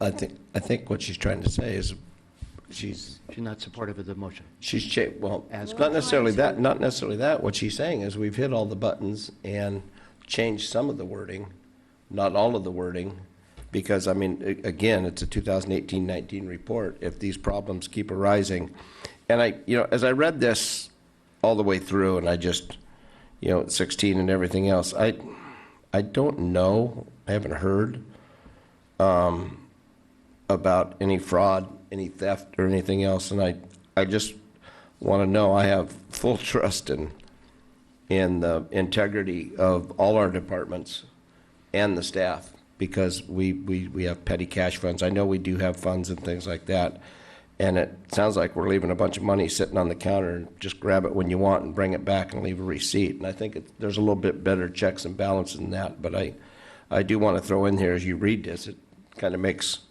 puts everybody under a cloud, and I don't think the cloud is necessary, because it hasn't happened. Because even in the report, the words used most often are could, might, and I'm saying, we spend hundreds of thousands of dollars on tsunamis, and we've been very fortunate. And I think we should, but I'm just saying we haven't had an issue, and it's not to say we're not going to have an issue. I'm not saying that, but somewhere in there you got to say, geez, I trust my staff, but.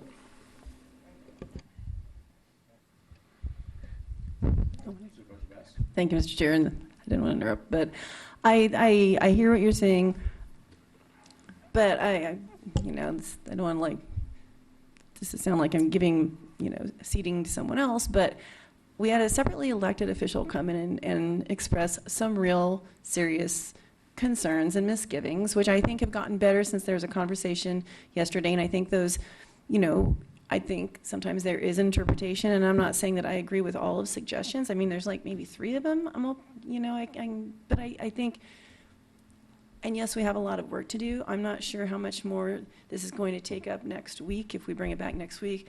So I mean, if there's, I personally would still prefer having that one come back, just because I do believe it's our role to support our separately elected officials when we can. And if there are other ones that came to us asking for something, I'm wondering if, I just want to be sure that they're comfortable. We may not agree with what they're suggesting, but so I'm still fine bringing them back next week.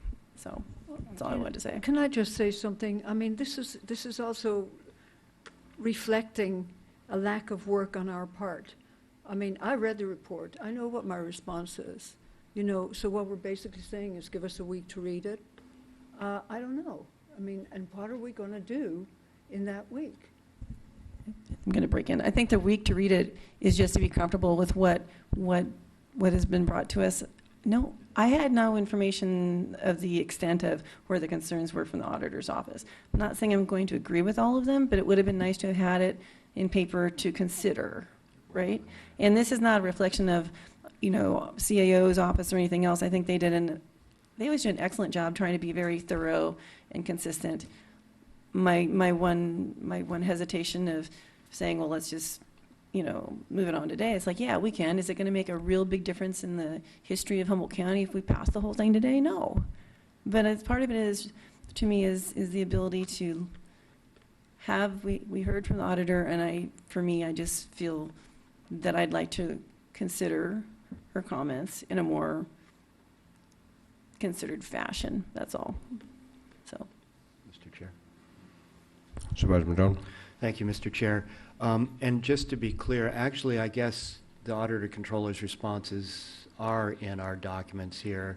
And I didn't realize that because in the 3 days, there has been a massive amount of stuff to try and read. If I'm actually going to read all of this, it involves more than staying up all night. It actually is a lot to take in and to consider. In particular, this report actually has a response from DHHS, a response from the Auditor Controller, a response from the TTC, which is The Treasurer Tax Collector. Treasurer Tax Collector. So this one in particular had multiple response layers to it, and there's a lot of detail in there. And I applaud Supervisor Fennell if she was actually, as she said, able to read all of this, understand it, comprehend it all in the last 3 days since we received this on Friday afternoon. So kudos to you for that incredible work, and hopefully you get some sleep tonight. But again, there was a lot of things in there. I also feel like, adding a position to this department at this time, which has been requested in the budget process earlier this year, and I know we're not here to do that. I know we're not here to do that. But the bottom line is there are a lot of pieces to the Auditor Controller's response that I would just like to consider more carefully over this next week. That's really all that is. And so if we could just continue that one item till a week from now, that's my motion. The other 2 pieces to the motion were to amend R5 and R7 underneath the No Place Like Home, and to be very clear and crisp on this, under R5, I would say the recommendation will be implemented by 12/31. Right now it says recommendation will be implemented by September 4th or something like that. Well, that's already come and gone. But I do believe that we could have this back to us before December, the end of the year. And in the last sentence of that paragraph, where it's, I would say, the board should revisit the enabling resolution of the Housing Trust Fund and Homelessness Solutions Committee. That's it. Just simply revisit that resolution. We're not saying what we're doing today. We just are saying in the next couple of months, bring that resolution back so that we can consider Could we provide better clarity to this committee to allow them to work on both these issues? And then under R7, I would say this recommendation should be implemented. And under the last sentence, I would say implement where feasible. And that's because I recognize that these things come with all kinds of complications. You know, safe parking sounds easy, but everything has its complications. But I do believe that we should be actively moving forward to try and implement these things where they're feasible. So extend the misfortunes for 1 week, make these 2 minor changes to R5 and R7 that provide better clarity for the groups who we ask to help us, and those kinds of things. So that's really, is that clear for you, Ryan? And then approving the rest of the staff recommendations as provided to us. Yes, thank you. Always good to get it all in there. Supervisor Fennell? No, I just, bottom line, I do support those other changes that you recommended. And I reiterate that I did my homework and I gave my input on the auditor controls. Get an A. It's okay. You don't even have to show up next week. If you guys, that's fine. Okay, thank you. All right, I'll go with the flow on this one.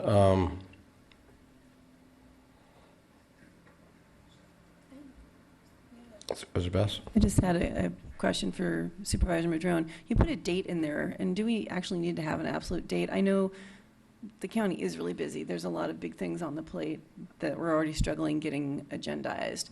And I understand the desire to want to make sure that there's a,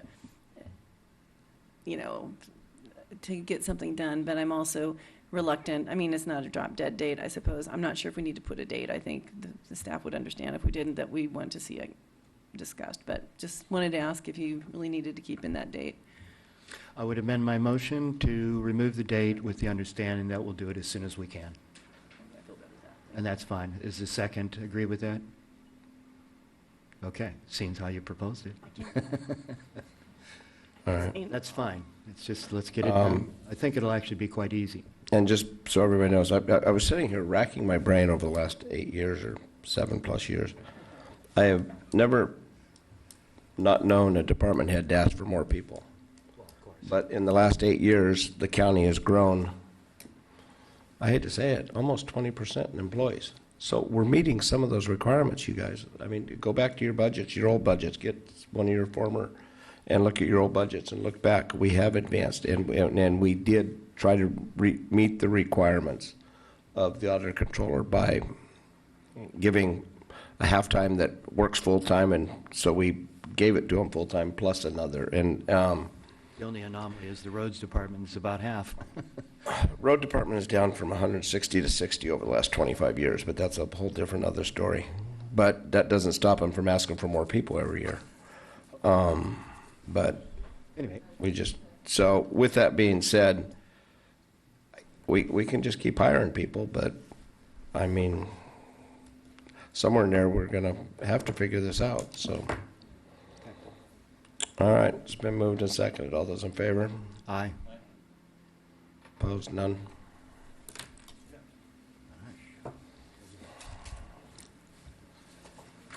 One at a time, guys, one at a time. It's your motto.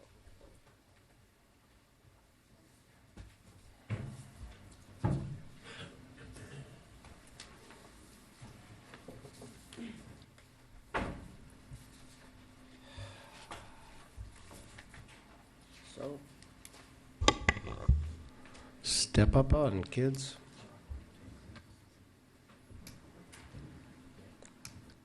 It's approval of memorandum of understanding between the County of Humboldt and In-Home Support Services, Public Authority, and Federal Employees International Union, SEIU. Sir? Oh, we need to adjourn as the board, excuse me. We need, or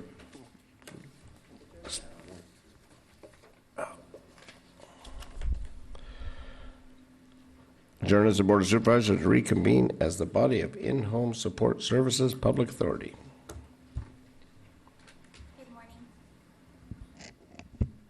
Good morning, Chair of the County of Humboldt and Home Support Public Authorities and members. We are excited, my name is Kelly Barnes. I'm the interim HR director for the County of Humboldt. And here with me is Paige Smuts. She is also with the Human Resources Department and participated in the bargaining sessions between the County of Humboldt Public Authority and SEIU Local 2015. Is that better? That is. Sorry. We are very excited to be before you this morning to bring before you recommendations to ratify the Chair of the County of Humboldt and Home Support Service Public Authority's execution of the Memorandum of Understanding. As you may recall, bargaining sessions between the County of Humboldt Public Authority and SEIU Local 2015 began in July of 2016. So after nearly 3 years and several bargaining sessions, both parties agreed upon a successor MOU. The MOU is to remain in effect through December of 2021. And again, we're just simply kind of closing the loop here, where we're coming back to you again recommending the ratification of the executed Memorandum of Understanding. With that said, we'd like to thank you for your time and support and allow for any comments. Seeing none, I'll open it up, public comment.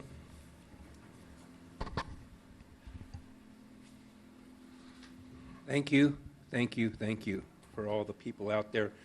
I don't see them here in the room today, but they're all out working most likely, and they do a fantastic job for us. I think we'll all admit that those I refer to as Mother Nature's fairy persons, ferrymen. They're the people who move the people from our world onto the next world. They're the ones frequently there with them during their last thing, taking care of them and their pets and their lives. And these people deserve this. It was a little sad to see it go for 3 years as far as 5-cent negotiations. Hopefully we will avoid that in the future. We'll have timely negotiations. We won't have any outside firms coming in to just say no. We won't have misappropriation of funds from a liability fund to have that person come in there to just say no. But again, this is a moment of celebration for me and for a lot of the people out there. And I get so many people coming to me who are in that position. They're looking for caregivers and they're looking for things. There's very strong need out there. And some people in the room here just left a few minutes ago. These are the kind of people that I talk to and try and hook up with these people. So this is one of the most important jobs that the county does. And I appreciate the other entities, the state or feds, who also provide financing. Appreciate your portion of the share that you do. And hopefully we can make sure a few other things get tuned up maybe in the meantime. I've always been the registry, which puts those two people together, and also making sure, I believe that training, according to my conversations, has been being brought forward so these people are as qualified as they can be to provide the best service they can for these people of need, the most important people of need in our county. So thank you again. Thank you. Seeing no one else, I'll close public comment.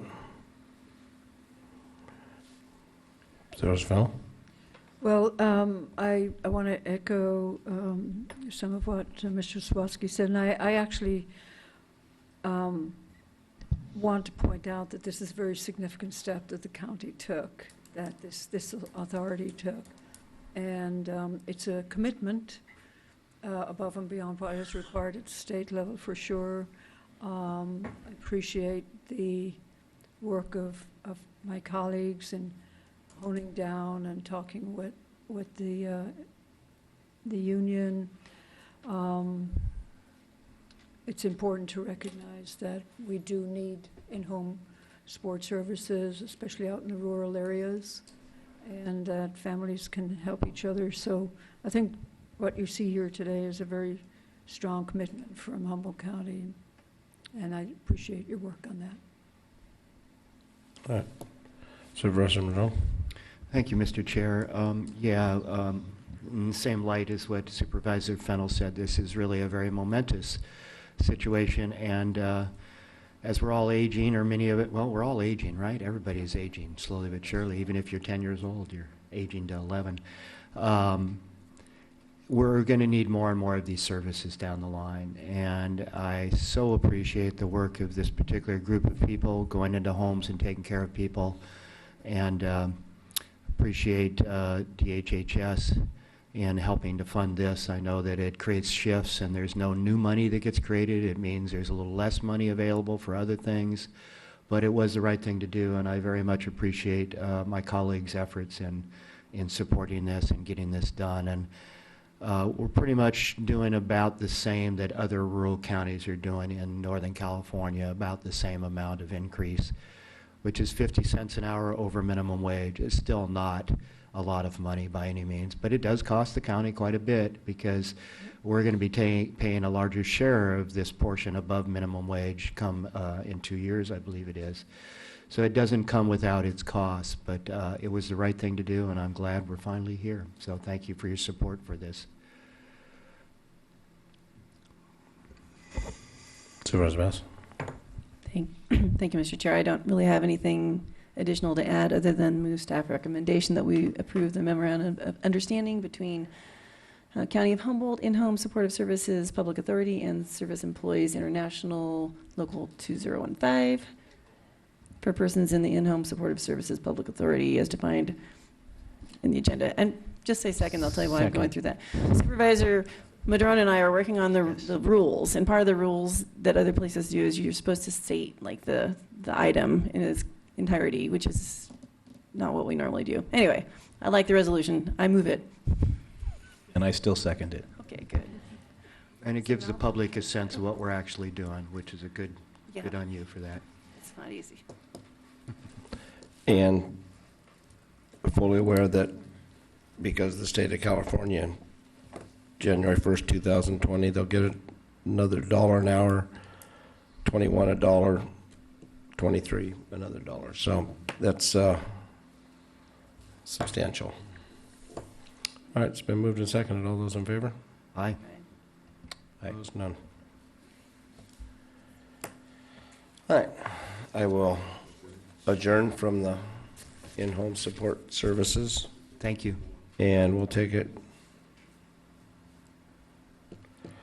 to the CAO's office for a public hearing to consider adoption ordinance for the 2019-20 update of the California fee schedules, county fee schedules. Before your board today, we have the 2019-20 proposed fee schedule, and Fiona Wilson, our Administrative Services Officer, is here to deliver the staff report on the schedule of fees and charges. Thank you.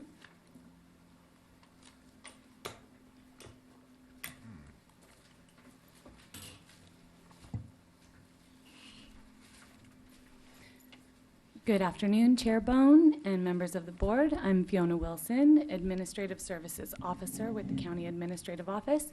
I come before you today to present the 2019-20 proposed schedule of fees and charges. The Board of Supervisors is authorized through California Government Code and other specific legislation to amend fees and charges in order to recover the cost of providing a service. This schedule of fees and charges is brought to you, and if this year's proposed schedule is approved today, the majority of the schedule will be effective on November 4th.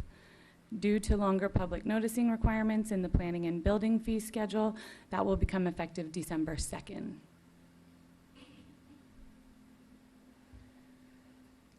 This chart illustrates the different types of fees in the proposed fee schedule. Those fees that did not change, the ones that went up or down, the old fees that were deleted, and new additions to the schedule. It depicts the number and percentage of each type of fee, and as you can see, the majority, 79% of the fees this year did not change, as represented by the darker blue sections of the graph. The green section represents the 12% of fees that increased, and the purple section represents the 1% that went down. The red section shows the 5% of proposed fees that are new this year, while the light blue section shows the 3% of fees that were deleted. So this is a different set of data here. We've removed the deleted fees, and this is a comparison of the proposed fees for 1920 to previous years' adopted fees. As in years past, the majority of the fees did not change. As you can see, the largest section there, 81% of fees, again, we've already removed the deleted fees, remain unchanged compared to 70% in 17-18 and 80% in 16-17. The red sections represent the new fees. 5% are new this year compared to 3% last year and 2% the year before that. Green sections are increased fees. Only 12% this year went up compared to 15% last year and 25% the previous year. Purple sections represent the fees that went down, 2% this year compared to 1% last year and 3% the previous year. The primary cause of fee increases are increased overhead costs, such as salaries and consumer price index. And of those fees that increased, 82% were increased 10% or less.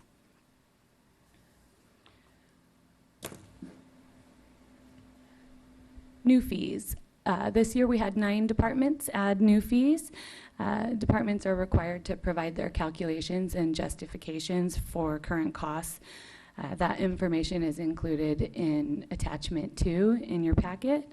Some examples of reasons for new fees this year include implementation of fees for new services, like planning and buildings application assistance they now offer, gray water and waterless toilet system permits from DHHS's environmental health land use, and specialty vaccines that are now provided by the public health clinic. Other reasons for new fees include the transfer of fees from a department, such as the movement of the coroner's fees for Budget Unit 272 to the Sheriff's Budget Unit 221. Also, fees are added to recover new costs and correctly reflect the costs of providing services. Examples of this include thumb drives and external hard drives for the clerk, recorder, and district attorney, electronic monitoring systems for probation, annual permits for temporary food facilities from environmental health, and birth, death, or marriage certificates from the clerk, recorder. Fiona, can I just point out, in some of those cases, you know, where you have a new fee, let's say, for instance, both at elections and with the DA, it only has to do with, the number of fees has to do with whether you want to, I can't remember now the gigabyte things, but, you know, 8 gigabytes, 16 gigabytes, 32 gigabytes, 64, whatever size of a thumb drive. And the reason the fees would be different is because it's a different cost to the county to provide those drives, which have to be secure. Yes, we can't take a thumb drive from the public and put it into our machines just because of the potential risk. And I know the DA, they did a really great job. They obtained quotes on 3 different thumb drives of each size, compared them and took the best price. So the public is getting the best price on that thumb drive. And then of course they add the staff time to that. So. Thank you. Sorry to interrupt. Oh, of course. Happy to help. Changed fees. So of the 18 departments on our proposed fee schedule, 14 departments changed at least 1 fee. The departments with unchanged fees include the Board of Supervisors, the County Administrative Office, the Library, and Public Defender. The calculations for the changed fees are also included in your attachment 2. Only 2% of fees decreased, but there are some that showed a significant decrease, and I just wanted to note those for you.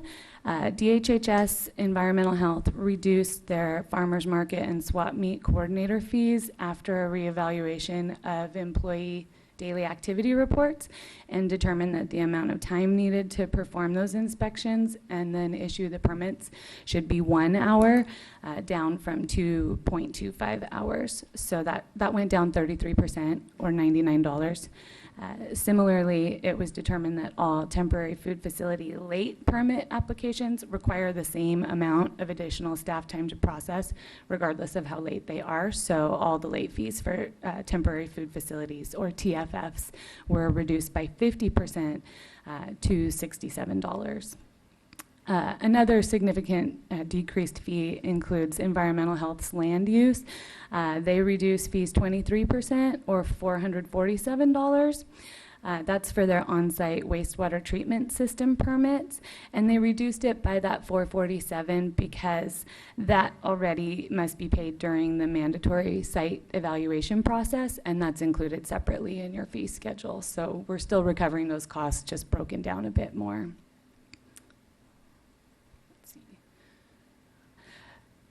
12% of our fees increased this year, and while 82% of them went up less than 10%, some of the fees that increased more than 10%, just to share with you, include Budget Unit 268, that's cannabis planning. Their CAL FIRE Timberland exemption fee increased 127% or $70. That had not been updated. The current planning also has that fee on their schedule and reflects the current hourly productive rate. So we're basically just matching the cannabis planning fee for this with the current planning fee for Budget Unit 277. The hazardous materials fees for well destruction per site and well modification per site have both increased by 33% or $236. This fee was previously calculated per well, and now the fee will be based per site. Often sites have multiple wells per site, and environmental health was discovering that, the employee activity reports show that it takes about 2 hours per site.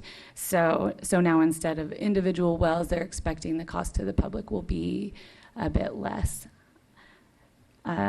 Finally, 3 of environmental health's fees for temporary food facilities have increased. Coordinator permit fees have increased by 50% or $67. And full preparation facility fees have increased by 98.5% or $66. Also, limited preparation facility fees have increased by 103% or $34. These fees replaced existing 1 to 2 day fees and 3+ day fees. Now all of these fees will essentially give the permit holder more than twice the amount of time. They'll all be good for 7 days. And finally, deleted fees. We have 8 departments that deleted at least 1 fee from this year's proposed fee schedule. They can be deleted for many different reasons. Services become obsolete or no longer necessary, such as County Council's sale of the county code. It's now available online for free. Fees may be consolidated or merged with other fees. Sometimes duties are transferred to new departments or agencies like the coroner's fees. Or, for example, the sheriff used to issue Christmas tree permits, and now Bureau of Land Management does that. Programs are also discontinued and associated fees are deleted. Examples of these would be the Ag Commissioner's Track and Trace program, also Environmental Health's experimental on-site wastewater treatment. Before everybody runs to the BLM, I think it's the Forest Service that does the Christmas tree permits. Oh, okay, thank you for that. This was the... Just so you know, because that's where I've always got them, and it just so everybody doesn't run to BLM for them, so. All right. Let the public know it's Forest Service rather than BLM. One of them big agencies. Thank you. So finally, discontinued program, all of the fees associated with Environmental Health's experimental on-site wastewater treatment system.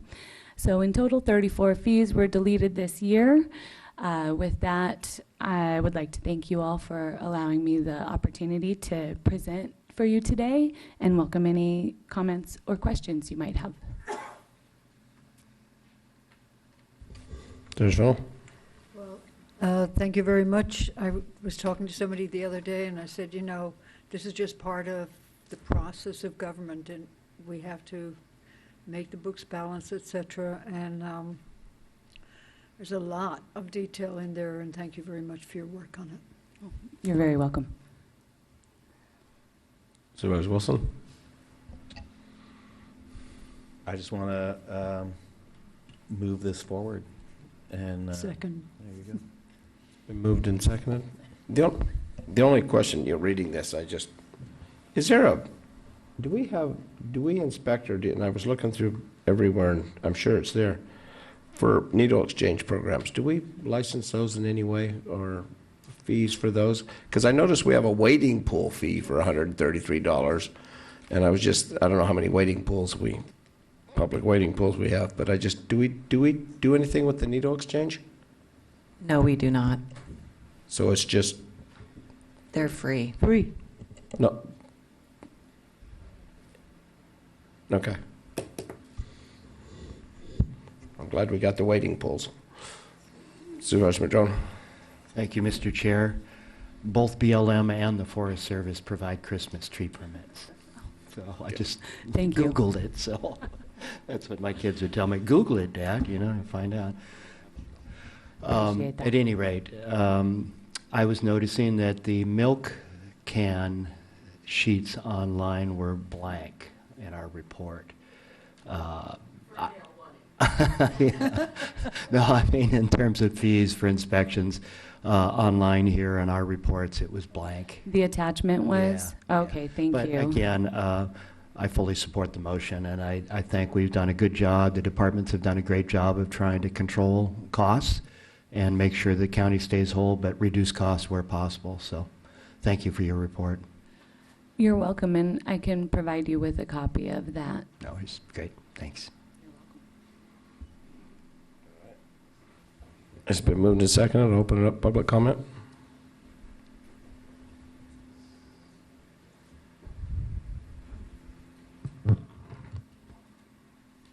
Good morning, Board.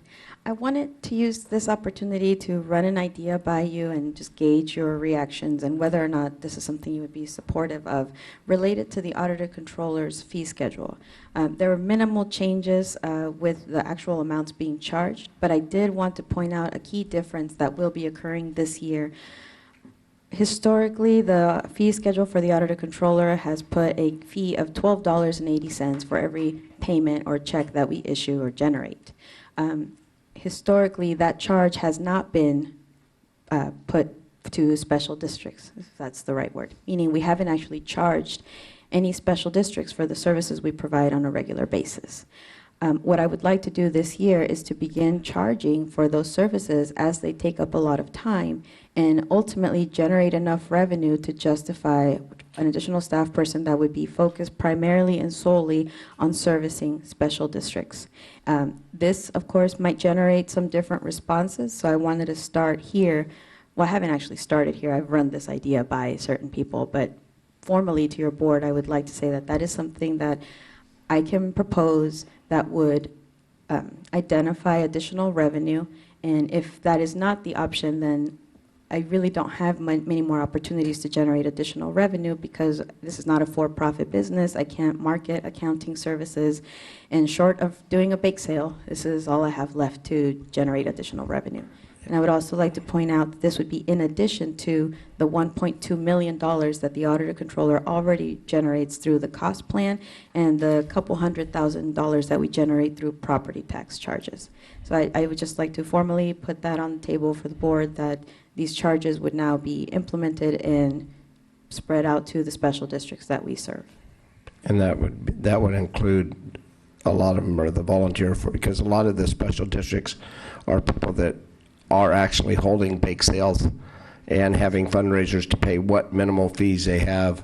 And thank God for Measure Z and O, because now we're actually providing with the safe equipment that they can do their jobs. But I need something more than I can make some more money off of it, because none of us market anything, none of us get to make any money off this job.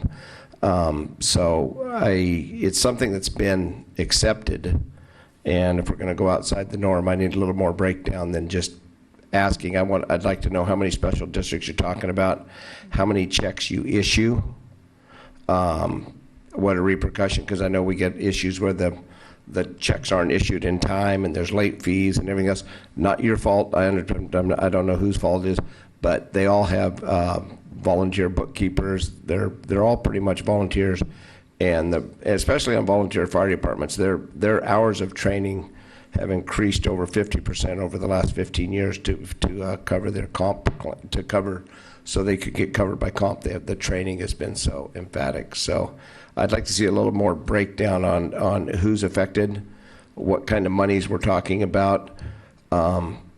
Is the return worth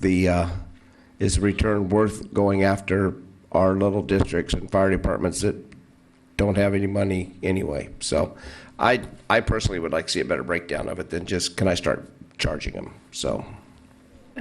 Chair Bohn? I'd like to make a comment to this. I think we're on mission drift here. We're talking about the fees and schedule. A motion has been made. If the auditor controller wants to bring that up, that's fine.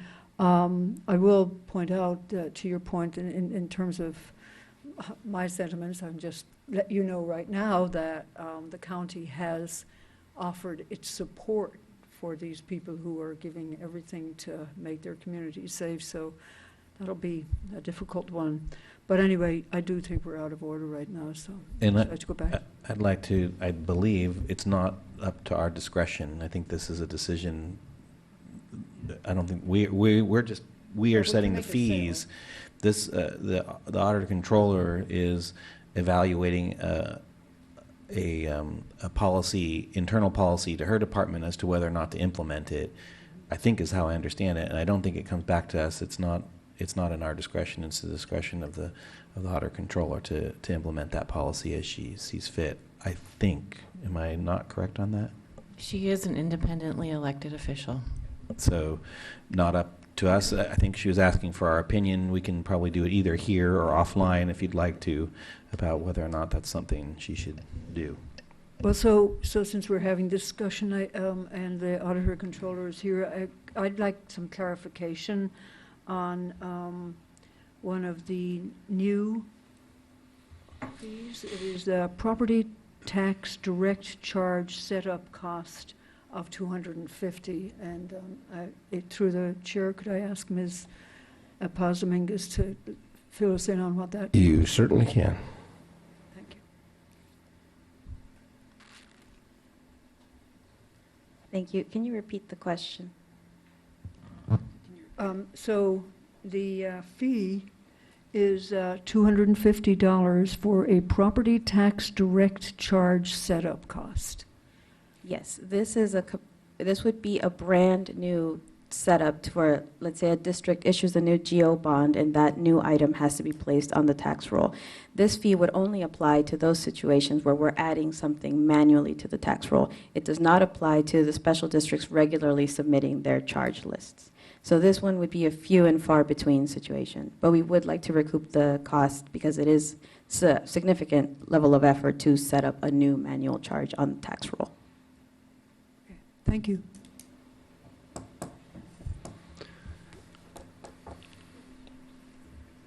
You want to talk, or you want to call for the vote? I want to talk. All right, Madrone. What? Excuse me. We need to read the ordinance. Okay, Sorry. please. This is an ordinance amending and updating the Humboldt County Schedule of Fees and Charges for Permits and Services of the various Humboldt County departments. All right, I'm going to finish public comment, and I'll bring it back to the board. Steve, you didn't finish public comment. There's still more public comment. Every year I go over these fees to see what the anomalies. I was speaking with Estelle, and she brought it to my attention that it was going to be on here. So I did take my 5 or 10 minutes to go through quickly. I strongly appreciate the staff report that we get that does tell you what the anomalies are, because I think those were 36 pages of little fine print and little things. I really appreciate the clarification on the well situation, because it would be bothersome to me if we were taxing 35 or 33% increase to tax people's water. That's one thing we've discussed before. Do we want to tax necessity? Is air next? Strongly appreciate the clarification. I happen to be in the lucky position where I have two wells out there in the pumpkin patch out there, and I don't know, I probably could suck the whole Mad River dry with those two. Not my intent, but as far as getting those up going with windmills, because there is a potential for some really neat habitat projects in that area, which I wish to play with, and maybe bringing forward later, restoration projects for coho and things like that. Just so these costs, now that I know both of my wells would probably end up being a saving, because when you take you're 33% higher, but I only have to get one permit for the 2 wells. I did want to thank you for having minimal costs as far as your increases. I didn't find anything in there that I really found objection to as far as the increases go. And we all realize that your costs are going up, and appropriate costs as far as increases in taxes. Regarding the request by, it may or may not be within your discretion to help out the small districts as far as those things go. It sounds like it may not be, but if it is your discretion, then that is your decision. I mean, in the past, you have helped out other things, such as I think the ranchers regarding permitting for some of their permits that they required, and I know that was appreciated, and a lot of people came in and at one time objected to those increases they were getting, and you helped them out. So I don't know whether that's within your discretion, but as far as generally, the public likes to see pay as you play. And there can be exceptions made by you folks if you do so. But thank you for the opportunity to speak on this. Thank you for not having these fees totally go through the roof and keeping them to a minimum. All right. Okay. Been moved and seconded. Supervisor Madrone. Thank you, Mr. Chair. I do appreciate the Auditor Controller asking our opinion. And that's the way I heard it, as Supervisor Wilson pointed out. It really is, as I understand it, within your discretion as an elected. But you've come and asked us what our opinion is, and I value that communication. Special districts are struggling. You know, I can appreciate your department's also struggling, and you're trying to find ways to make sure you have the staffing and the resources you need to do a good job for the county. And I completely appreciate that. Personally, this is not one of those places I would support trying to get those revenues, simply because special districts, as was said, are really struggling, whether we're talking about school districts or fire departments or others. You know, perhaps community service districts are in a different place, but even there, people are experiencing very high increased rates in sewer and water bills and all those things. So I'd love to meet with you and talk about perhaps other options to try and raise revenues, but not put that burden on the special districts. That would just be my opinion. And I think that's what you asked for. What do we think?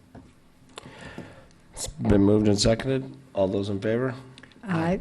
Opposed? None? Okay. No session. Okay. I'll turn to County Council. Thank you. We have a number of matters for closed session. First,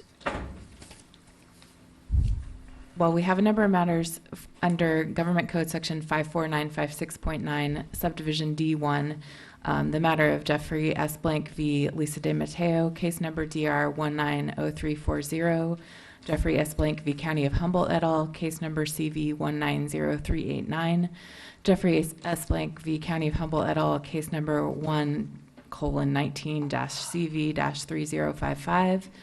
In the matter of Deborah Avenmarg v. County of Humboldt and Jeffrey Blank et al., case number 1:19-CV-5891-RMI. Friends of the Eel River v. County of Humboldt, case number CV 180495. Robbins v. County of Humboldt, case number DR 1080525. And then there is a conference pursuant to Government Code Sections 54954.5 and 54957 to consider a public employee performance evaluation for the position of County Council. Thank you. Thank you. Public comment? Well, I refer to this as a majority, and it sounds like you're going to take the non-time specific ones and not come back for any more of the meeting then. I'm just curious what your schedule will be, because you had some at 11 and the other ones were not time specific. Maybe you can get clarification for the public on that one as far as further attendance. As far as evaluation of county council, I don't know, is that your current interim or acting county council, or is that Jeffrey Blank, who's still on your letterhead, who's been on paid administrative leave at county expense for 6 months now? I assume his evaluation would be still on paid administrative leave, and he's still taking his paycheck. So don't know what more you can do on that one. You had one on here regarding Deborah Avenmarg versus County of Humboldt Jeffrey Blank. Question I have on this one, I did take some time to read this case. Apparently, the part of this case has to do with something that's before the state board as far as the attorneys go. And until that's determined whether there's a conflict, I don't see any reason not to let this one toll, because it's apparently they're moving forward with an investigation as far as I could tell, and that's the first step. So it's worth investigating by them. Why should we move forward with litigation when that may all be moot depending upon their determination?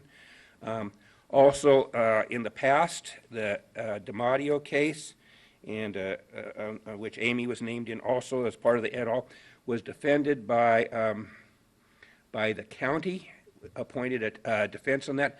My question will be, and I guess that would be part of your decision, since allegedly this took place when county counsel was performing his job, he will also be defended by the county if he decides to be defended by the county, and will that be an option on him also, since he's personally named in this, plus does 1 through 50. This case appeared to be, as far as my reading, minimal participation from Mr. Blank, other than his required duty that he fulfilled to report a possible conflict to the state bar, was being handled by your current interim county counsel, and that name was mentioned way more frequently and was direct supervisor, but yet that person wasn't named in here for some reason. So kind of a hot mess you got going on there.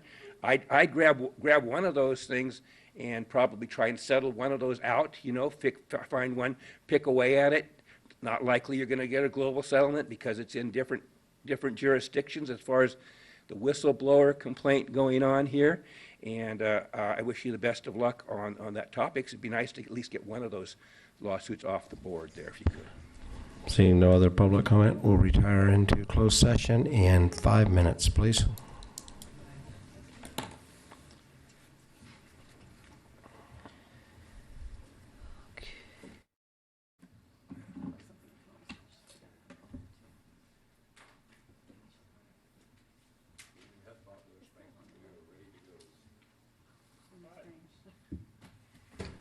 Appreciate everybody that stayed around. I will turn this over to County Council. Thank you, Chair. For items K1 through 4, I'm informed that there's nothing to report out. For item K5, the board voted unanimously to authorize the defense of the litigation and to retain the firm of Angelo, Kilday, and Kildruff to represent the county, and the risk manager is authorized to sign the fee agreement upon approval by county council. For item L1, the board voted unanimously to authorize a global settlement agreement resolving all of the issues and authorize the chair to sign. And for item L2, the board voted 4-1 to approve a global settlement agreement of all of the issues and authorizing the chair to sign. Any public comment? Thank you. With that, we will be adjourned. Thank you.